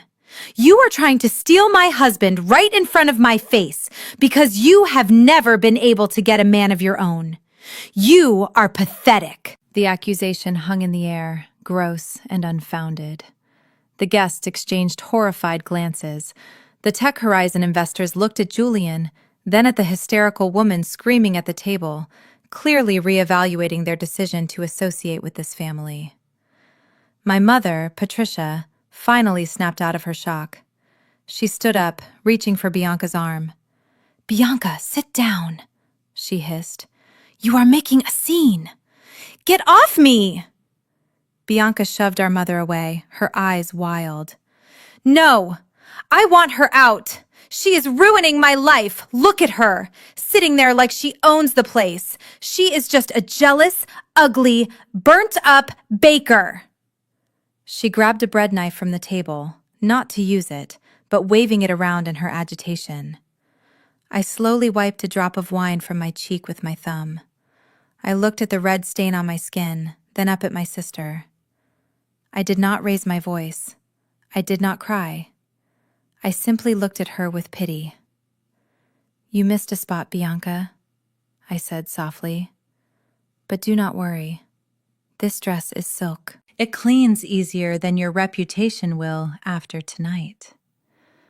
My calmness only fueled her fire. She lunged toward me, her hand raised to strike, but she never made contact, because in that moment, the statue came to life. Julian moved. The silence that followed Bianca's outburst was absolute. It was not the quiet of a library or a church, but the vacuum of a space where all social oxygen had been sucked out. 50 of Atlanta's elite sat frozen in their chairs, forks hovering halfway to their mouths, eyes wide with the delicious horror of witnessing a wealthy family self-destruct. The only sound was the soft, rhythmic dripping of the red wine falling from the hem of my silk dress onto the parquet floor. It sounded like a ticking clock counting down to an explosion. I did not move to wipe the wine away. I sat perfectly still, my chin raised, my eyes locked on my sister, who was heaving breaths that sounded like sobs. But before Bianca could scream again, movement flashed in my peripheral vision. It was my mother. Patricia Brooks had finally reached her breaking point. But, true to form, her rage was not directed at the daughter who had just thrown a glass of Merlot at a guest.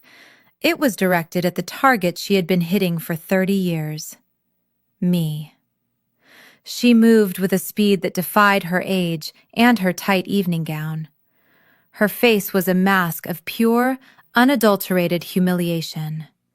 In her mind, I was the problem. My dress was the problem. My presence was the problem. If I had just stayed in the kitchen, if I had just worn the apron, if I had just been invisible, none of this would be happening. She reached the head table in 3 long strides, her hand already raised high in the air. "You ungrateful little wretch," she hissed, the venom in her voice loud enough for the first 3 tables to hear. She swung her arm down, aiming a slap directly at my face. It was a motion I knew well. It was the punctuation mark she used whenever I stepped out of line. I braced myself for the sting, refusing to flinch, refusing to give her the satisfaction of seeing me cower. But the blow never landed. Just inches from my cheek, her wrist was caught. It stopped with a dull thud of flesh against flesh. The sudden halt was so jarring that my mother gasped, losing her balance slightly. She looked down, her eyes wide with shock, to see a hand wrapped firmly around her forearm. It was a large, manicured hand, extending from a charcoal gray suit sleeve. Julian Vance had risen from his chair. He had moved so fast that it was almost a blur, yet he stood there now with the stillness of a statue. He was not gripping her hard enough to bruise, but he was holding her with an immovable force. He did not look at my mother immediately. He looked at me, checking my face for fear, checking to make sure I was unharmed. Then, slowly, terrifyingly, he turned his head to look at Patricia. The room let out a collective breath. The sight of the billionaire groom physically intercepting his future mother-in-law was a scandal that would be whispered about for decades.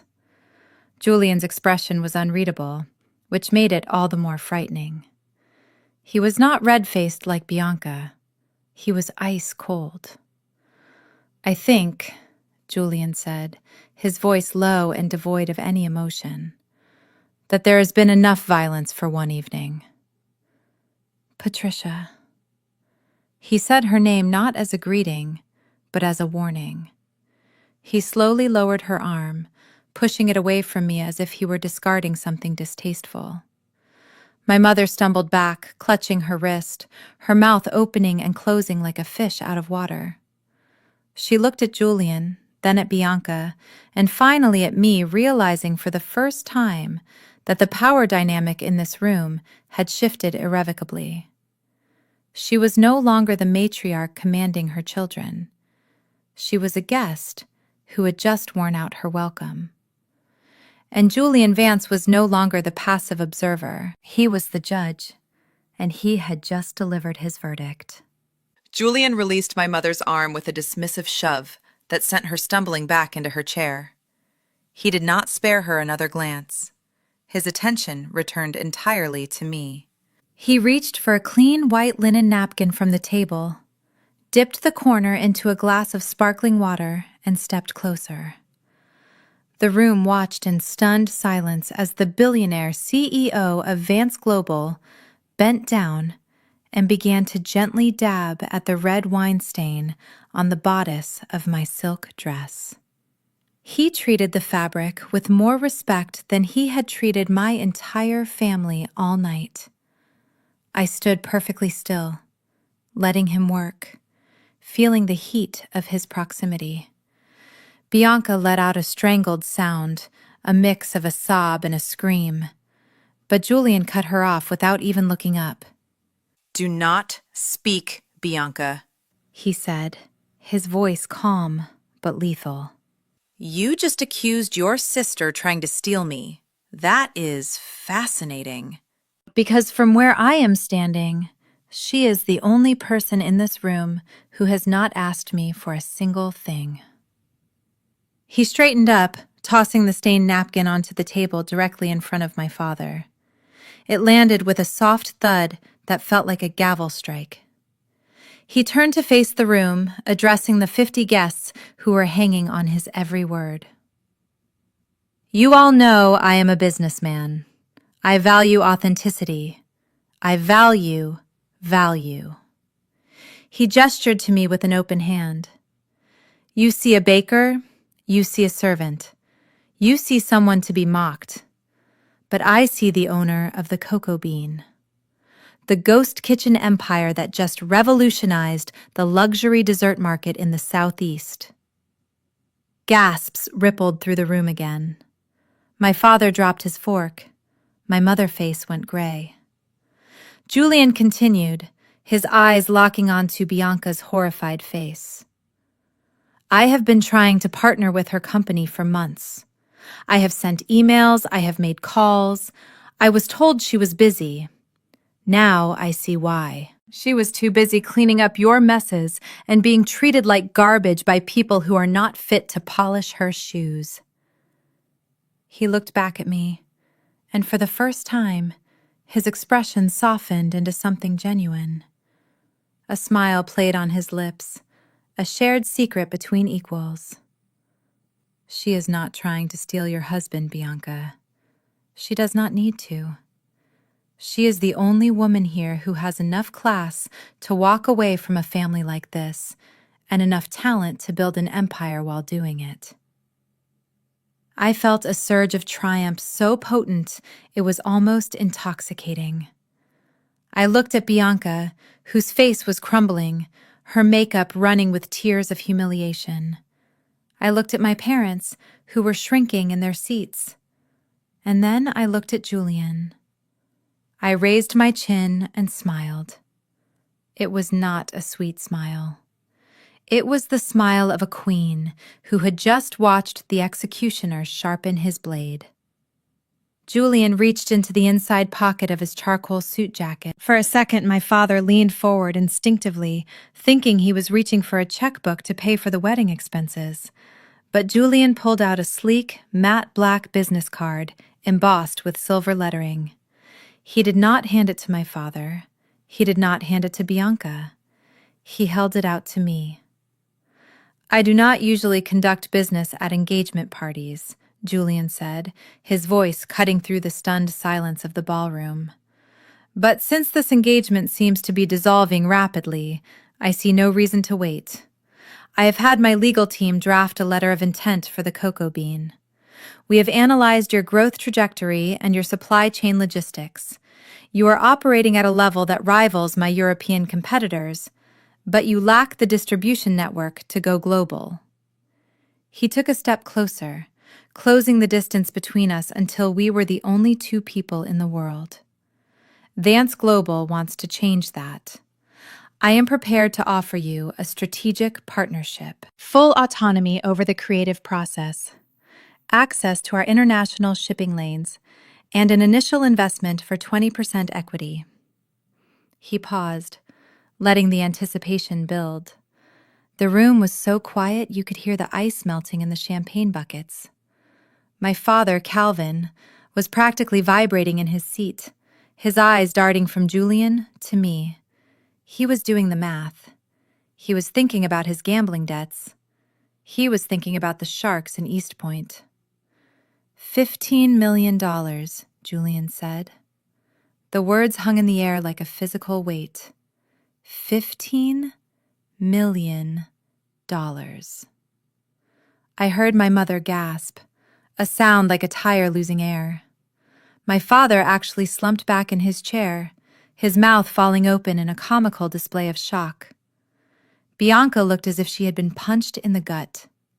$15 million was more than the net worth of the entire Brooks estate. It was more money than they had ever seen in one place. And it was being offered to the daughter they had treated like a servant, the daughter they had banished to the kitchen. Julian did not look at them. He kept his steel gray eyes locked on mine, waiting for a reaction.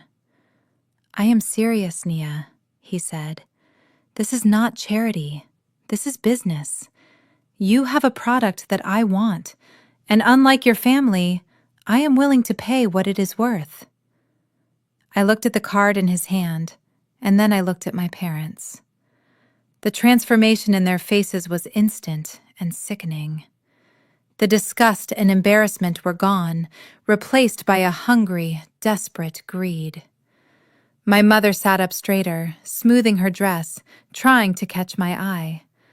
My father licked his lips, already calculating how much of that $15 million he could guilt me into giving him. They looked at me, not as a daughter, but as a winning lottery ticket. I slowly reached out and took the card from Julian. The paper was cool and heavy in my hand. I looked at the silver text and then back at him. $15 million for 20%, I repeated, my voice steady. "That is a generous valuation, Mr. Vance. But the cocoa bean is not just a company. It is my escape. It is the one thing in this life that is mine and mine alone. I tapped the card against my chin, watching my parents hold their breath, praying I would say yes. I smiled, a sharp, dangerous smile. We have a lot to discuss.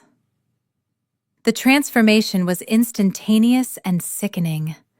It was as if the number 15 million was a magic spell that erased the last 30 years of history. The shock on my parents' faces melted away, replaced by a hunger so raw and transparent it made my stomach turn. Greed is a powerful drug, and in the span of 3 seconds, my mother and father went from being my abusers to my biggest fans. Patricia was the first to pivot. The hand that had been raised to slap me moments ago now reached out to smooth a stray lock of hair from my forehead. Her face, previously twisted in a snarl of contempt, rearranged itself into a mask of beaming, tearful pride. It was a performance that would have been impressive if it were not so grotesque. "Oh, my brilliant girl," she cooed, her voice trembling with fake emotion. "Did you hear that, Calvin? $15 million! I knew it. I always told everyone that Nia was the quiet genius of the family. I always said she had a special gift, did I not?" She turned to Julian, blinking rapidly, as if holding back tears of joy. "We have always encouraged her independence, Mr. Vance. We knew she needed space to create. We are just so proud." My father was not far behind. He puffed out his chest, standing tall next to the daughter he had just tried to extort for $5,000. "That is the Brooks bloodline right there," he declared, hooking his thumbs into his tuxedo belt. "I taught her everything she knows about business. Tough love. That was our strategy. We pushed her hard because we knew she had the potential to be a titan. We made her work for it. And look at the result." Then came the casualty of their greed. To secure their seat at the table of my success, they had to make room. They turned on Bianca, who was standing there, shivering, her white dress stained with wine, her face a ruin of running mascara. She looked at them, expecting comfort, expecting them to defend her against the woman who had just upstaged her engagement. Instead, she found herself staring down the barrel of their ambition. "Bianca, for heaven's sake, stop sniffling!" My mother snapped, her voice sharp and cold. "You are making a spectacle of yourself. Look at your sister. Look how poised she is. Look at what she has achieved while you are busy worrying about flower arrangements. You are an embarrassment." My father nodded in agreement, looking at Bianca with open disdain. "Your mother is right. You have done nothing but spend my money and cause drama all night. You nearly ruined a $15 million deal with your childish temper tantrum. You are useless, Bianca. Absolutely useless. Why cannot you be more like Nia?" I watched Bianca's face crumble. The betrayal hit her harder than any physical blow. She was realizing what I had known since I was 7 years old. Their love was not unconditional. It was a transaction, and she had just bounced a check. I looked at my parents flanking me like eager bodyguards, touching my arm, patting my back, smiling at me with dollar signs in their eyes. They thought they had won. They thought the money was theirs. I let a small, cruel smile touch my lips. They had no idea that the Bank of Nia was permanently closed. My mother moved in for the kill. Her arms were wide open, her face arranged in that perfect, camera-ready smile she saved for charity galas. She lunged toward me, intent on wrapping me in a maternal embrace that would seal our new alliance. She wanted to physically claim me, to stamp the Brooks seal of approval on my success so she could take credit for it later in the society pages. "Come here, my darling," she cooed, ignoring the tension in the room. "Let Mommy give you a hug. We have so much to celebrate." I did not just step back. I recoiled. I moved with a sharpness that made her freeze in her tracks. I raised my uninjured hand, palm out, a universal stop sign that created a physical barrier between her perfume and my space. "Do not touch me," I said. My voice was not loud, but it had the cutting edge of a diamond blade. The room fell silent again. The smile on my mother's face faltered, twitching at the corners. "Nia, honey," she stammered, lowering her arms slowly. "Don't be like that. I am just so happy for you.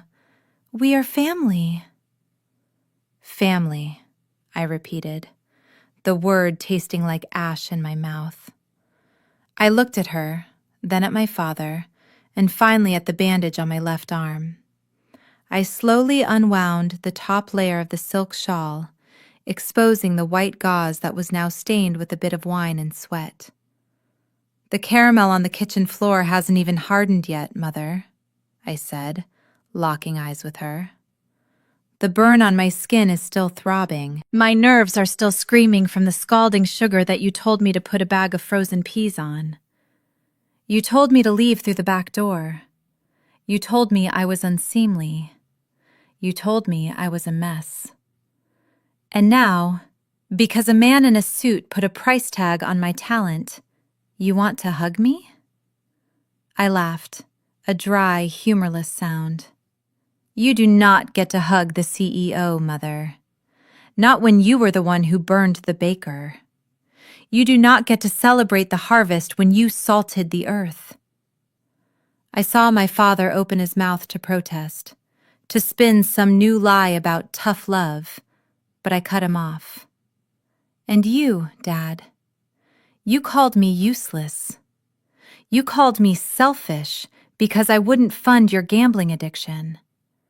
You told me to my face that I was nothing compared to Bianca. So do not stand there and talk about the Brooks bloodline. The only reason I succeeded is because I learned to survive in spite of you, not because of you." I turned back to my mother. Her face was pale, the reality of her loss finally sinking in. She realized that the performance was over, and she had been booed off the stage. "Save your acting for the country club, Patricia," I said, dropping the formal "mother" for the first time. "The show is closed. You wanted me to be invisible? Fine. To you, from this moment on, I am a ghost. You will never see me, you will never hear from me, and you will certainly never spend a dime of my money." I turned my back on them. It was the most liberating movement of my life. I faced Julian, who was watching me with a look of intense satisfaction. He held out his arm, not to grab me, but to offer support. I took it. I did not look back at the wreckage of my family. I walked forward, out of the ballroom, out of the shadows, and into the rest of my life. Julian stopped. He did not follow me immediately. He had one final loose end to cut. He turned back to the head table where Bianca was standing, trembling in her wine-stained dress. She looked up at him, her eyes filled with a desperate, pleading hope, thinking he might still save her. She was wrong. Julian looked at her with the same detached, clinical interest he would show a failed prototype before tossing it in the trash. "I cannot marry you, Bianca," he said. The words were simple, spoken without anger, which made them infinitely more devastating. The room let out a collective gasp. Bianca let out a choked sob, reaching for his hand, but he stepped back, keeping his distance. "Why?" she wailed. "Because of her? Because of a stupid dessert?" "No," Julian replied coldly. Because I curate my life with excellence. I surround myself with people who are intelligent, kind, and authentic. You are none of those things. You are cruel, Bianca. You are a bully who builds herself up by tearing others down. And worse than that, you are willfully ignorant. You tried to claim credit for a masterpiece you could not even understand. I cannot build a legacy with a partner who is both malicious and incompetent. The engagement is terminated, effective immediately. He did not wait for her response. He turned his gaze to my father, who was still frozen in his chair, the color draining from his face as the reality of the situation set in. Calvin Brooks looked like a man watching his life support system being unplugged. And Calvin, Julian continued, his voice dropping to a lower, more professional register. Regarding the merger between Vance Global and your manufacturing firm, consider it void. My team will be sending over the termination papers in the morning. Vance Global does not invest in failing infrastructures, and it certainly does not do business with men who try to sell their own daughters to cover gambling debts. My father made a strangled noise, clutching his chest. But, Julian, the investors, the loans, I will be ruined. That, Julian said, adjusting his cuffs, sounds like a personal problem. I suggest you ask your wife for advice. She seems to be an expert at managing disasters. He turned on his heel, leaving them amidst the ruins of their own making. Bianca was wailing on the floor. My mother was screaming at my father. My father was hyperventilating. It was a symphony of chaos. Julian walked toward me, his stride long and confident. He did not look back at the burning building behind him. He offered me his arm once more, a small, genuine smile playing on his lips. "Ready to go, partner?" he asked. I took his arm, feeling the solid warmth of him against my side. I looked back one last time at the ballroom, at the people who had made me feel small for my entire life. They looked tiny now, distant, irrelevant. I looked up at Julian and nodded. "Drive," I said, "and don't stop until we hit the highway."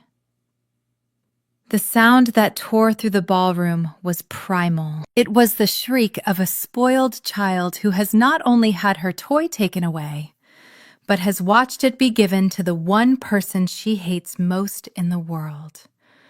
Bianca did not just cry. She imploded. Her knees gave out and she collapsed onto the parquet floor in a heap of white lace and misery, pounding her fists against the wood until her knuckles turned red. "You did this!" she screamed, her voice cracking and raw. "You planned this! You jealous little witch! You came here to destroy me!" She looked up, her face a grotesque mask of running mascara and snot.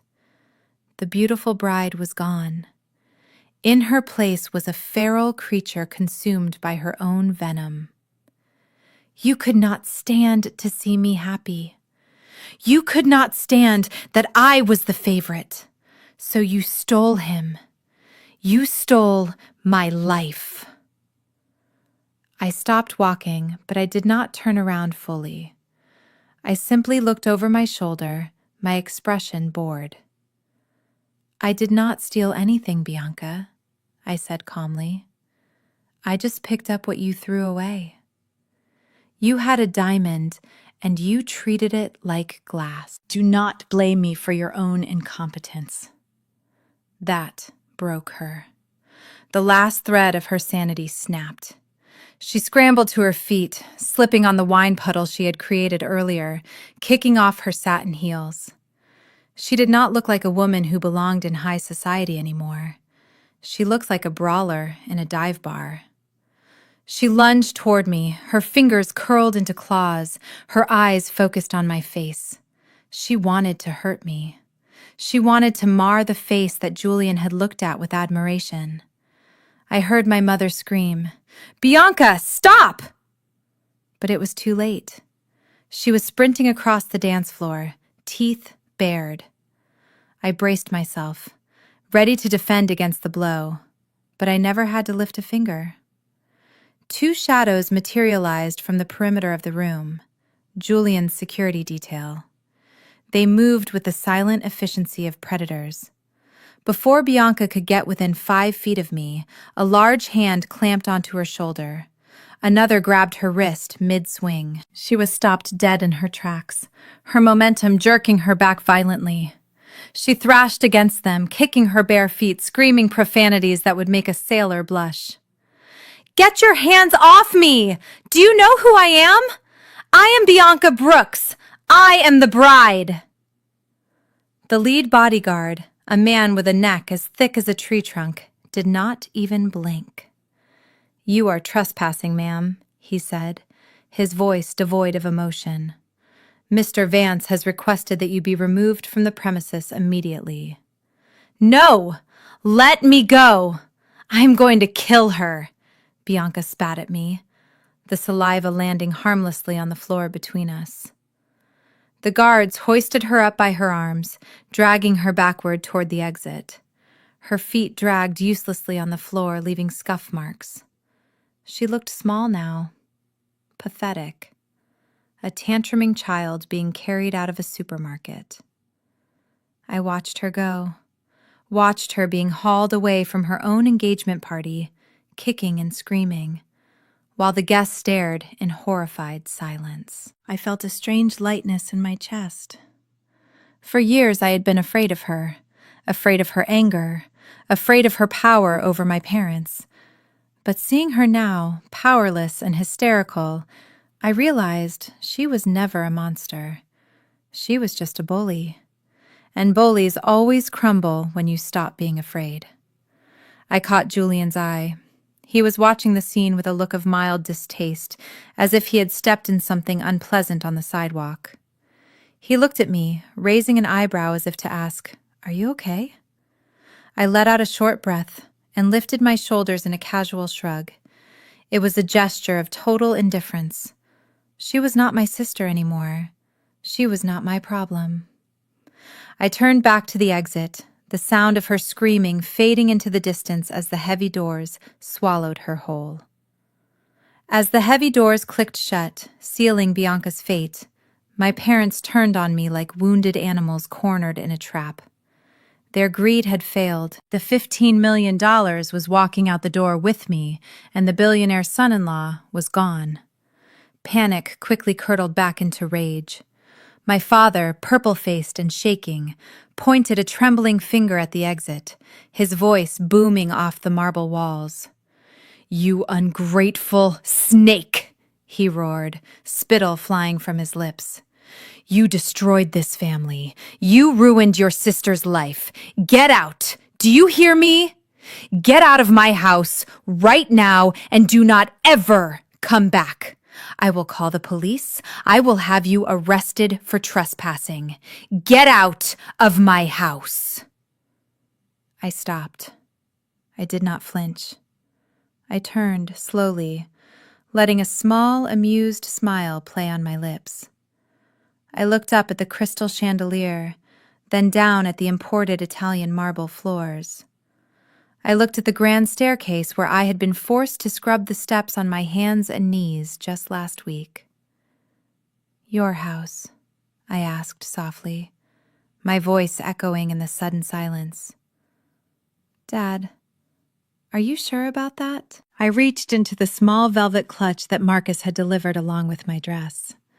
My fingers closed around a single crisp piece of paper that I had been carrying for weeks, waiting for the perfect moment. I pulled it out and unfolded it with a sharp snap. I held it up so they could see the official bank seal stamped in red ink at the bottom. "You see, I have been doing some research. I said, walking closer to them.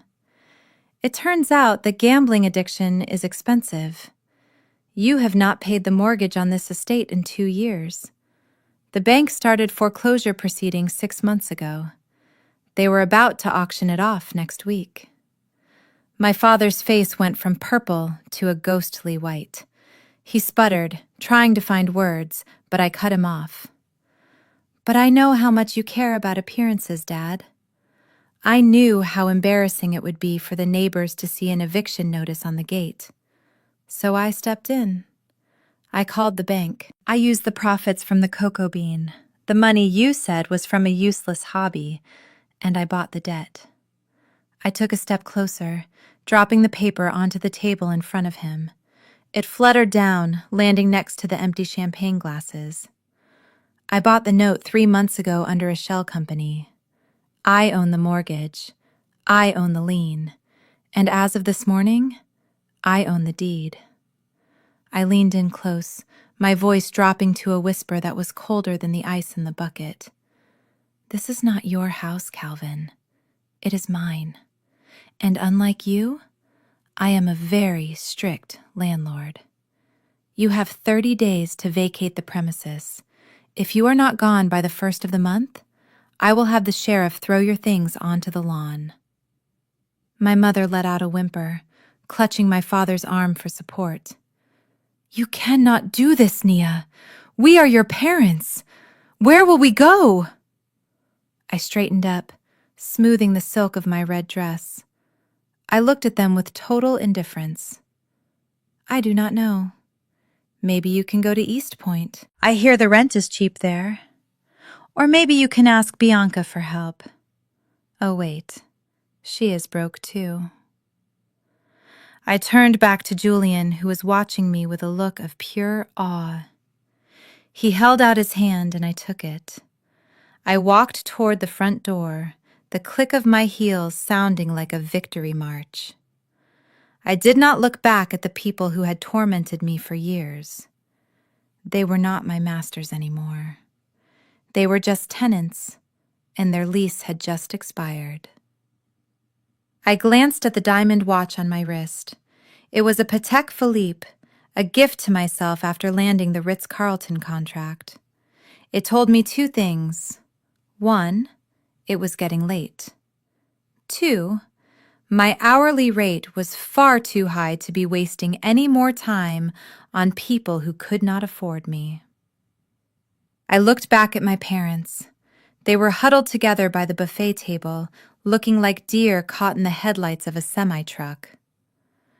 I am a fair businesswoman, I said, my voice cutting through their panic. So I will give you a choice. A counteroffer, if you will. My father's head snapped up. Hope, pathetic and desperate, flickered in his eyes. He thought I was going to offer them a grace period. He thought I was going to say they could stay for free because we were family. He still did not understand that the daughter he knew was dead. Option 1, I continued, holding up a single finger. You vacate the property within 30 days. You take only your personal effects. The furniture, the art, and the fixtures stay. They are collateral against the damages you have caused to the estate. You leave the keys on the counter and you walk away. Clean break. My mother let out a strangled sob, clutching her pearl necklace as if it were a lifeline. Mia, you cannot be serious. This is our home. We have lived here for 20 years. You cannot just kick us out on the street. I ignored her and raised a second finger. Option 2. You can stay. They both leaned forward, the relief washing over them visible. I saw my father's shoulders drop. I saw my mother begin to smile, ready to launch into a speech about forgiveness. If, I added, my voice dropping to a steely register, you can write me a cashier's check right now for the full amount of the arrears. That is, the principal, the accrued interest at a default rate of 18%, the legal fees I paid to acquire the debt, and the penalties for late payment. I paused, letting the silence stretch until it was painful. I did the math for you. It comes to exactly $842,000.50. I held out my hand, palm open, as if expecting them to place the money in it. Do you have it, Dad? Do you have nearly $1 million in that tuxedo pocket? Or did you lose that at the poker table, too? The silence was the answer. My father looked down at his shoes, defeated. He looked older, suddenly, the bluster and arrogance deflated, leaving behind a small, sad old man who had gambled away his legacy. My mother looked at him, waiting for him to fix it, but for the first time, she realized there was no fix. The checkmate was absolute. I didn't think so, I said, dropping my hand. The 30-day notice stands. I suggest you start packing tonight. I have a team of contractors coming in on the 1st of the month to renovate. I am thinking of turning your master bedroom into a home office. The lighting in there is excellent. I turned away from them, signaling to Julian that I was finally done. I walked to the door, feeling the weight of the past lifting off my shoulders with every step. I left them standing in the middle of the ballroom, surrounded by the remnants of a party for a wedding that would never happen, in a house they no longer owned, staring at a bill they could never pay. Julian paused with his hand on the brass handle of the front door. He looked at me and then glanced back at the dining room table, which was now a landscape of wreckage. Spilled wine pooled on the tablecloths. Half-eaten desserts sat melting on the slate plates. My parents stood like statues in the ruins of their social standing. Wait, Julian said. There's one more thing. We should seal this properly. Before we leave the past behind entirely, let us secure the future. He walked back to the head table, not to the guests, but to the center seat where Bianca had sat only minutes ago. He swept a crystal vase of wilting lilies onto the floor with a crash. He did not even blink at the sound of the shattering glass. He cleared a space on the white tablecloth, pushing aside the debris of the evening to make a clean, flat surface. From his inside jacket pocket, he produced a folded document. It was the letter of intent, the preliminary agreement for the $15 million investment. He laid it down on the table, smoothing the paper with his hand. He took a heavy silver fountain pen from his pocket, uncapped it, and held it out to me. The ink was black. The nib was gold. I walked back to the table. The sound of my heels was the only noise in the room. I felt the eyes of my parents on me. They were watching the transaction that would change my life and realizing that not a single cent of it would ever touch their hands. I pulled out the chair at the head of the table, the seat of power. I sat down, arranging my red silk dress around me. I looked at the document. The terms were clear. 20% equity for $15 million. Full creative control. A partnership of equals. I looked at the red wine stain on the tablecloth next to the paper. The stain from the glass Bianca had thrown at me. It looked like a wound that was finally closing. I looked up at Julian. He was standing over me, not as a savior, but as a witness. He nodded once, a silent confirmation that this was real, that I was real. I took the pen. The metal was cool against my skin. I did not hesitate. I did not shake. I pressed the nib to the paper and wrote my name. Nia Brooks. The signature was bold and sharp, taking up space on the page. It was not the signature of a daughter asking for permission. It was the autograph of a founder authorizing a merger. I capped the pen with a decisive click that echoed through the silent room. I handed it back to Julian. He took it and slipped it into his pocket, then picked up the document, blowing on the ink gently before folding it away. Done, he said, his voice ringing with finality. I stood up. I did not look at my parents again. They were part of the furniture now, part of the house I would soon renovate. I turned to Julian and took his arm. We walked out of the dining room, across the foyer, and through the front doors. The night air was cool and smelled of rain and freedom. I left the heavy wooden doors open behind me, leaving the house exposed to the elements, leaving the past to rot. I stepped into the waiting car, and as the engine roared to life, I finally allowed myself to smile. The baker had left the building. The CEO had just begun. The distance between the dining room and the front door was only 40 feet, but it felt like crossing a border between two warring nations. My heels clicked against the marble foyer for the last time. Behind me, I heard the desperate scrambling of footsteps. It was the sound of rats realizing the ship was sinking. My parents were running.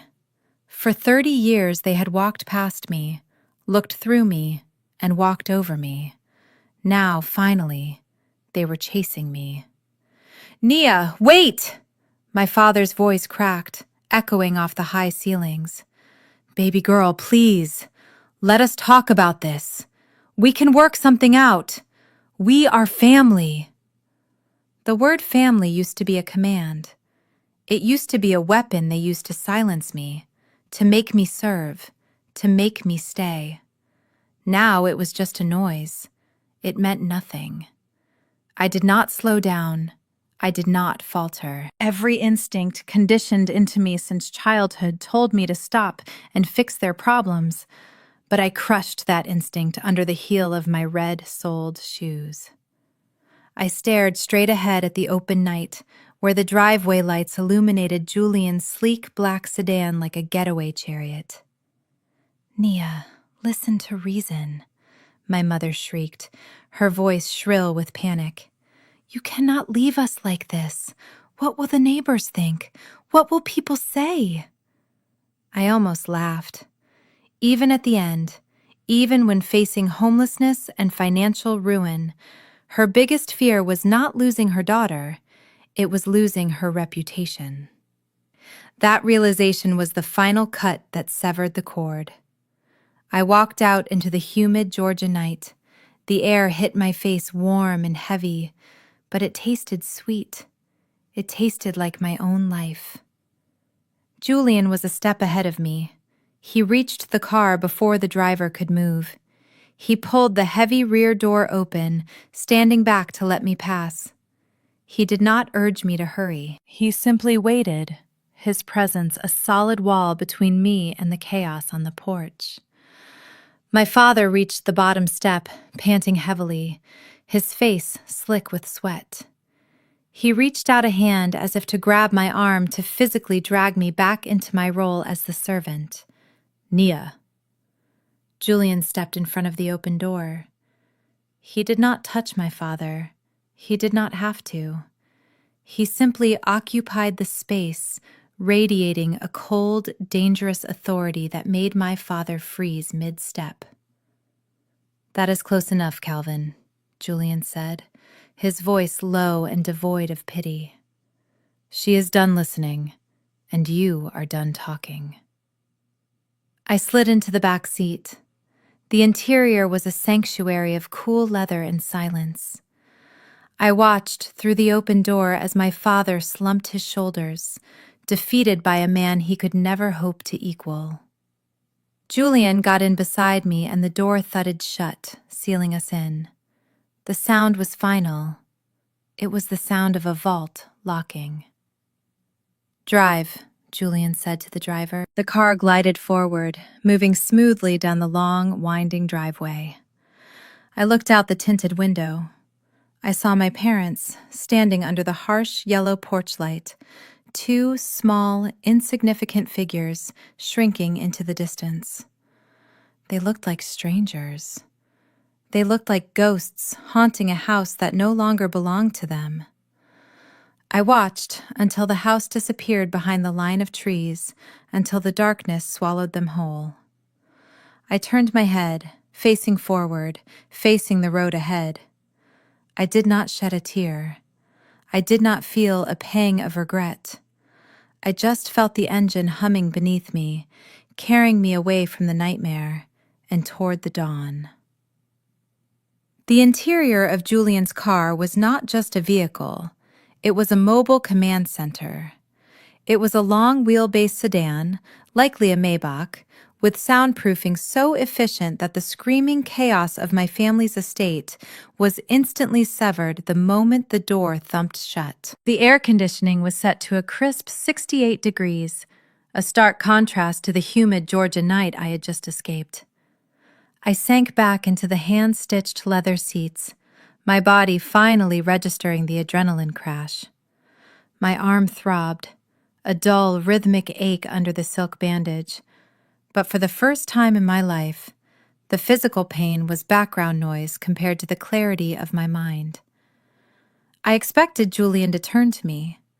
I expected the standard comforting cliches that men usually offer in these situations. I expected him to ask if I was okay, to offer me a tissue, or, perhaps, to try and take my hand and tell me I was brave.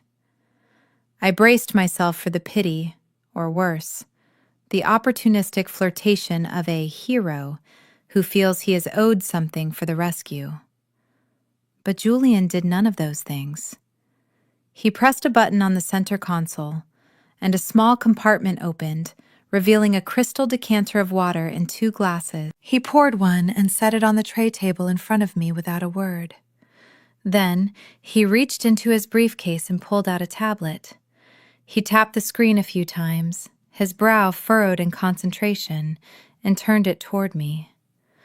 On the screen was not a prenup, or a hotel reservation, or a tabloid article.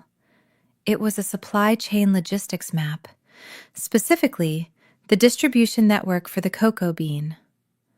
"I noticed a bottleneck in your sourcing of the Tahitian vanilla," Julian said, his voice even and professional, as if we were in a boardroom and not speeding down the highway at 80 miles per hour.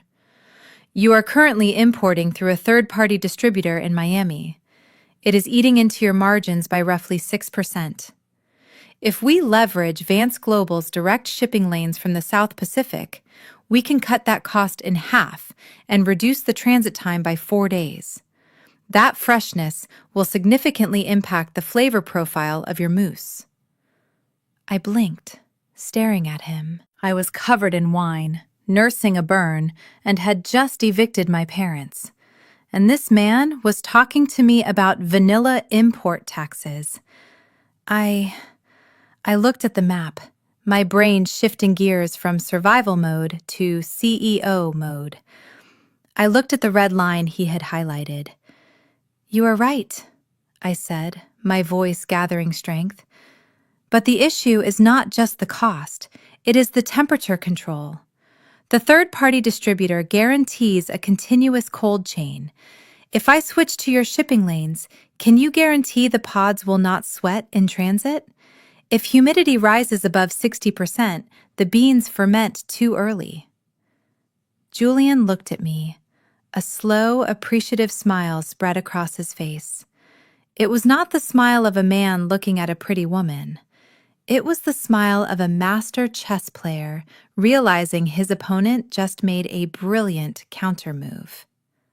"We have a proprietary nitrogen cooling system in our cargo holds," he replied. "We use it for transporting medical-grade pharmaceuticals. Your vanilla will be safer with us than it would be in your own refrigerator." He tapped the screen again, scrolling to a financial projection. "And that brings me to the second point, scaling. You are currently producing 500 units a week. To fulfill the Ritz contract and the pending orders from the European luxury hotels, you need to hit 5,000. The ghost kitchen model won't hold that volume. I have a facility in Midtown, 10,000 square feet, industrial blast chillers, climate-controlled chocolate rooms.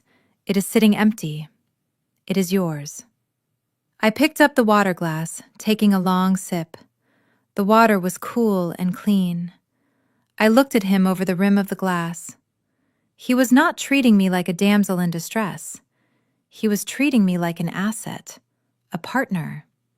He saw the business I had built, the mind I had cultivated, and he respected it enough to skip the small talk and get straight to the work. It was the most romantic thing anyone had ever done for me. "Why?" I asked, lowering the glass. "You could have just hired a pastry chef. You could have bought any company. Why did you go to such lengths? Why buy the mortgage? Why humiliate my family? Why $15 million? Julian closed the cover of his tablet and set it down. He turned his body slightly to face me, his steel gray eyes locking onto mine. "Because I am bored, Nia," he said simply. "I am surrounded by people who say yes. I am surrounded by people who want my money but have no idea how to earn it. I am surrounded by mediocrity. When I tasted that dessert, I tasted obsession. I tasted perfectionism. And when I saw you in that kitchen, working through the pain, handling a crisis while your family tried to sabotage you, I saw someone who is just as hungry as I am." He leaned back, resting his arm on the door. "I don't want a charity case, and I don't want a trophy wife. I want a peer. I want someone who can stand at the head of the table and not blink. Tonight, you didn't just survive. You conquered. That is worth far more than $15 million to me." I looked at him, really looked at him, stripped of the billionaire mystique. I saw a man who was lonely at the top, looking for someone who could breathe the thin air with him. I set the glass down. "The facility in Midtown," I said, keeping my voice steady. "Does it have a dedicated room for sugar work? I need low humidity for the blown sugar garnishes." Julian's grin widened. "It has too." "Then we have a deal," I said. He did not reach out to touch me. He simply nodded, a gesture of absolute respect. We sat in the comfortable silence of two titans who had just aligned their empires, watching the city lights of Atlanta blur past the window, moving toward a future that we would build together, brick by gold brick. The car turned a corner, heading toward the skyline, and for the first time in 30 years, I wasn't running away from something. I was running toward something. The view from the 40th floor is very different from the view through a basement window. The sun hits the glass of these floor-to-ceiling windows at exactly 6 in the morning, flooding the room with a clean, golden light that does not smell of stale grease or fear. I usually stand here with my coffee, looking out over the Atlanta skyline, tracing the path of the highway that I took that night. It looks like a ribbon of light from up here, a lifeline that led me out of the dark and into the sky. It has been exactly 365 days since I walked out of that ballroom in my wine-stained dress. A lot can happen in a year when you stop apologizing for your own existence and start capitalizing on it. The cocoa bean is no longer a secret kept in the shadows. We are no longer just a ghost kitchen operating out of a rented space. We are a global phenomenon. Partnering with Julian was the accelerant, but the fire was all mine. We launched the Paris flagship store 3 months ago. The critics said it was arrogant for an American chocolatier to open a boutique in the Marais. They said the French would never accept it, but on opening day, the line wrapped around 3 city blocks. When the food critic for Le Monde tasted the Eclipse Noir, he cried.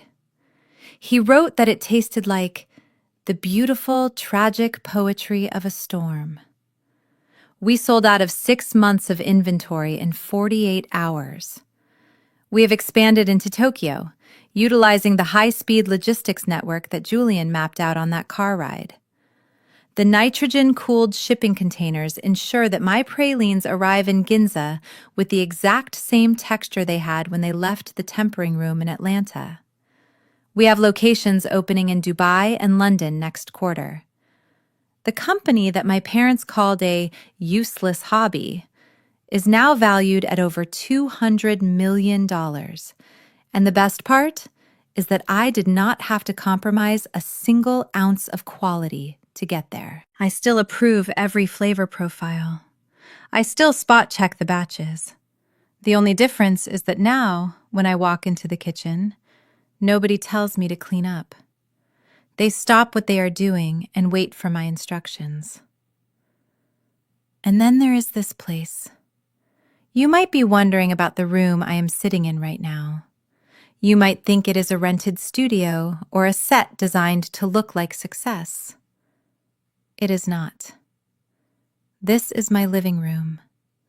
This is the penthouse of the Sovereign Building. It sits at the very top of the city, looking down on the streets where I used to feel invisible. I bought it 6 months ago. I did not ask Julian to buy it for me. I did not use a trust fund. I wrote the check myself. Every piece of furniture in this room, from the Italian leather sofa to the abstract art on the walls, was paid for with money I earned from my own creations. There is a specific kind of peace that comes from knowing that the roof over your head belongs to you. There is no landlord to threaten eviction. There is no father to gamble away the deed. There is no mother to tell you which room you are allowed to enter. I own the key. I own the space. I own the silence. Julian and I are still partners, in every sense of the word. He respects my autonomy as much as he respects my profit margins. We challenge each other. We argue about logistics and marketing strategies, but we never argue about my worth. He never tries to dim my light to make himself shine brighter. He understands that we are two suns in the same solar system, and that is why we burn so bright. I sometimes think about the girl who was afraid to speak up at the dinner table. I think about the woman who let her sister take credit for her work because she thought she didn't deserve the applause. I wish I could go back and tell her that the pain was temporary, but the power she was building was permanent. I wish I could show her this view. But I suppose, in a way, I am showing her right now. Every time I sign a contract, every time I launch a new collection, every time I sit on this balcony and drink wine that I chose for myself, I am honoring her. I am proving that the help was actually the hero all along. The apron is gone, the scars have faded, and business has never been better. The estate on Paces Ferry Road did not go down with a fight. It went down with a whimper. True to my word, I sent the contractors in on the 1st of the month. My parents were still there, sitting amidst a fortress of cardboard boxes they had been too proud to pack until the final hour. They expected a reprieve. They expected me to storm in, scream, cry, and then write them a check. They expected the drama that fuels dysfunctional families. Instead, they got a sheriff's deputy and a locksmith. The eviction was quiet, clinical, and absolute. The locks were changed before their sedan even hit the main road. The auction for the furniture, the mahogany dining table, the antique armoires, the very chair my father sat in to belittle me, was held online. I didn't even watch it. I simply saw the deposit hit the account, a final liquidation of their hollow legacy. I hear things, of course. Atlanta is a small city when you strip away the layers of pretension. I know that Calvin and Patricia ended up in East Point, just as I predicted. They live in a 2-bedroom apartment in a complex where the walls are thin enough to hear the neighbors' arguments, and the hallway always smells faintly of boiled cabbage and stale cigarettes. There is no housekeeper to pick up their wet towels. There is no gardener to manicure the lawn.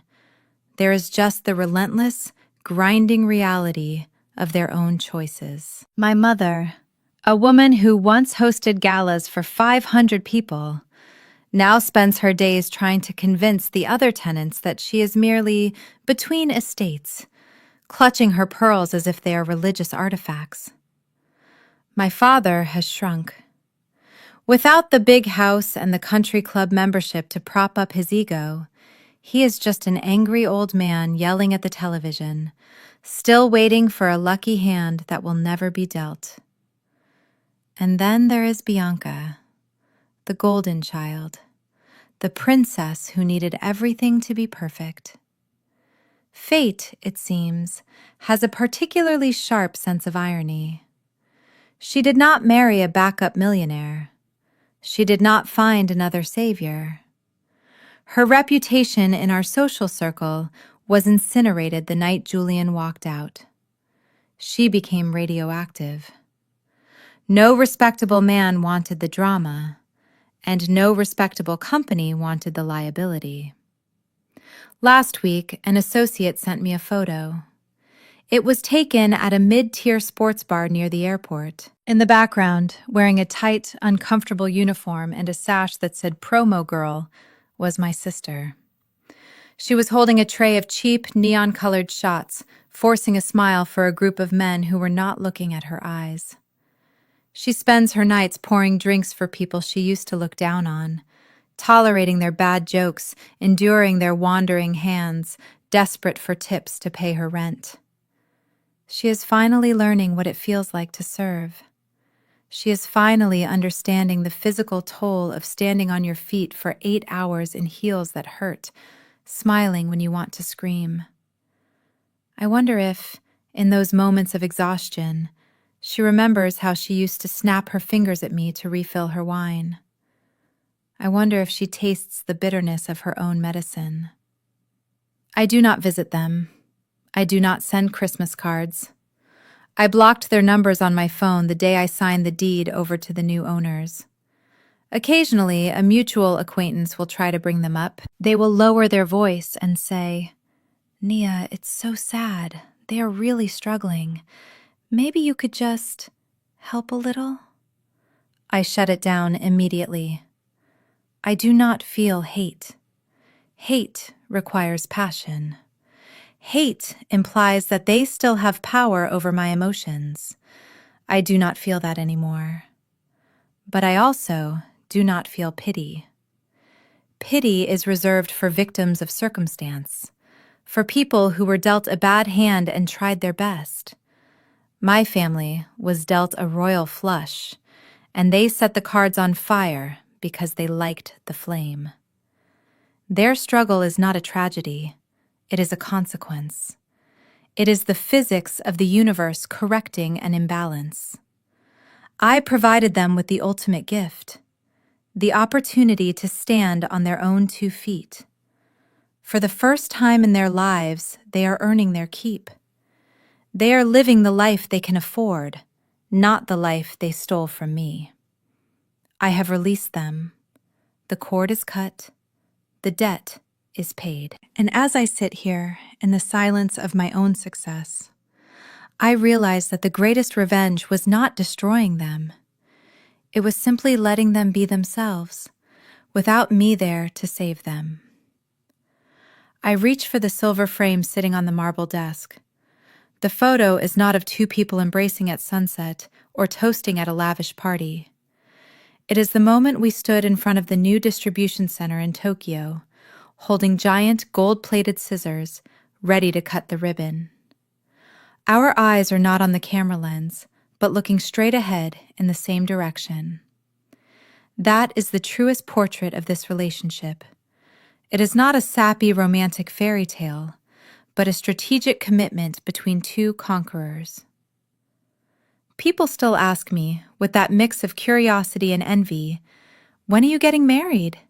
When do you officially become Mrs. Vance?"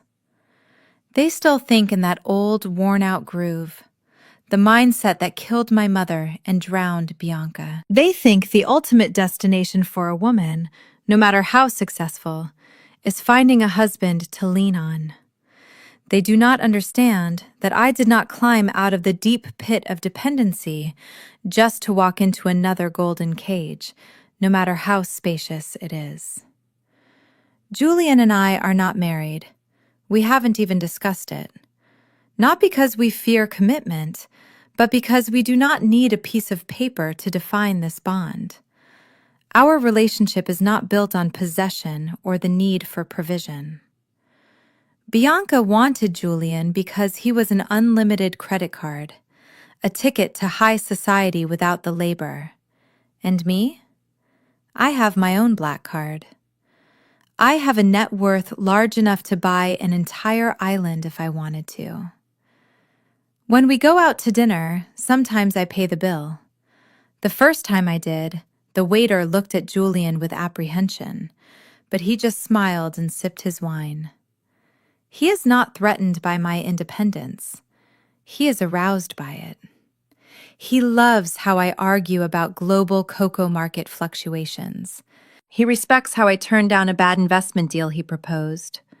We are not he and she, one leader and one follower.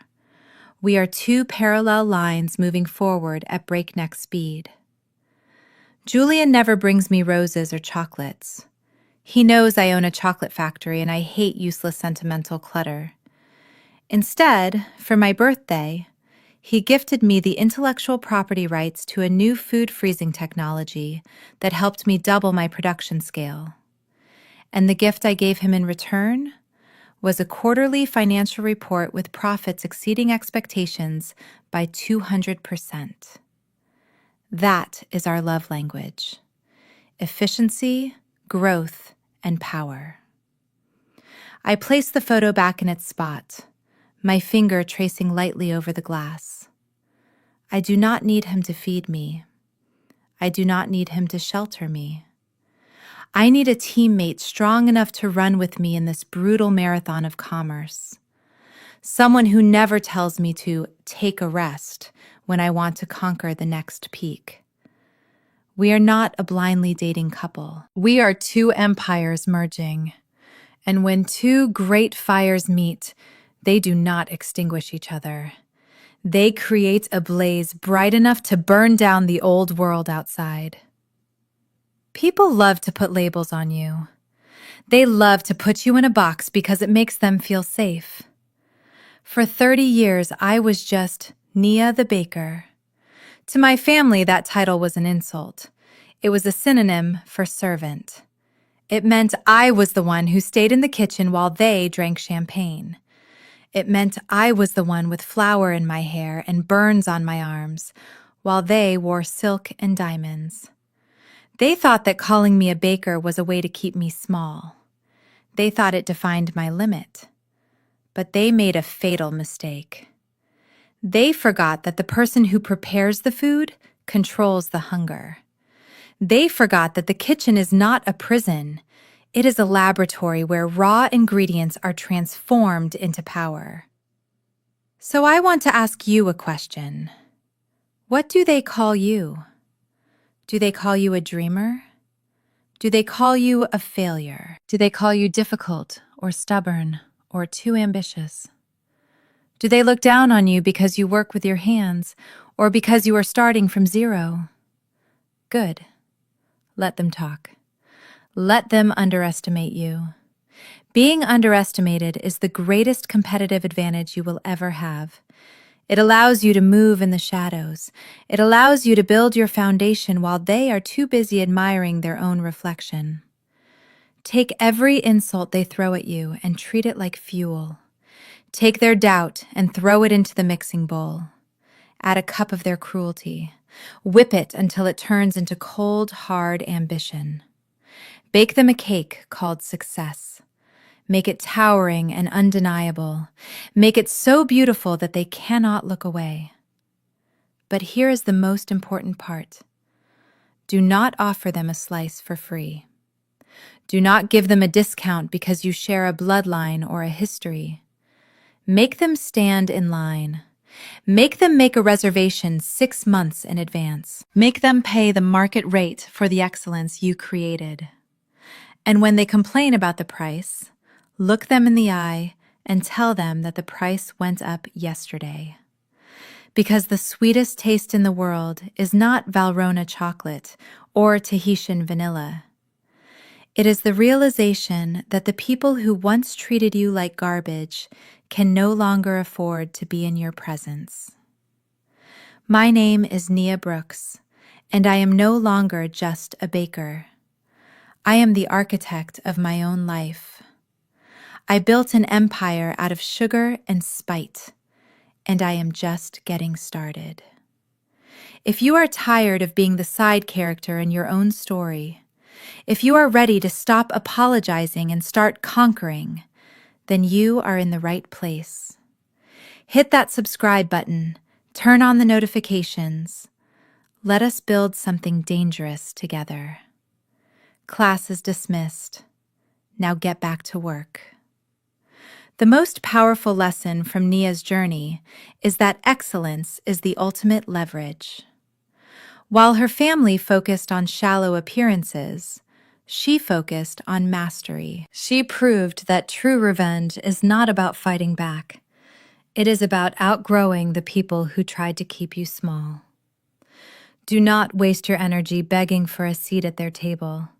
Instead, build your own. Use their doubt as fuel, perfect your craft in the dark, and let your results speak so loudly that they can no longer afford your time. Your skills are your exit ticket to freedom. Ready to write your own success story? Subscribe now and let's build your empire together.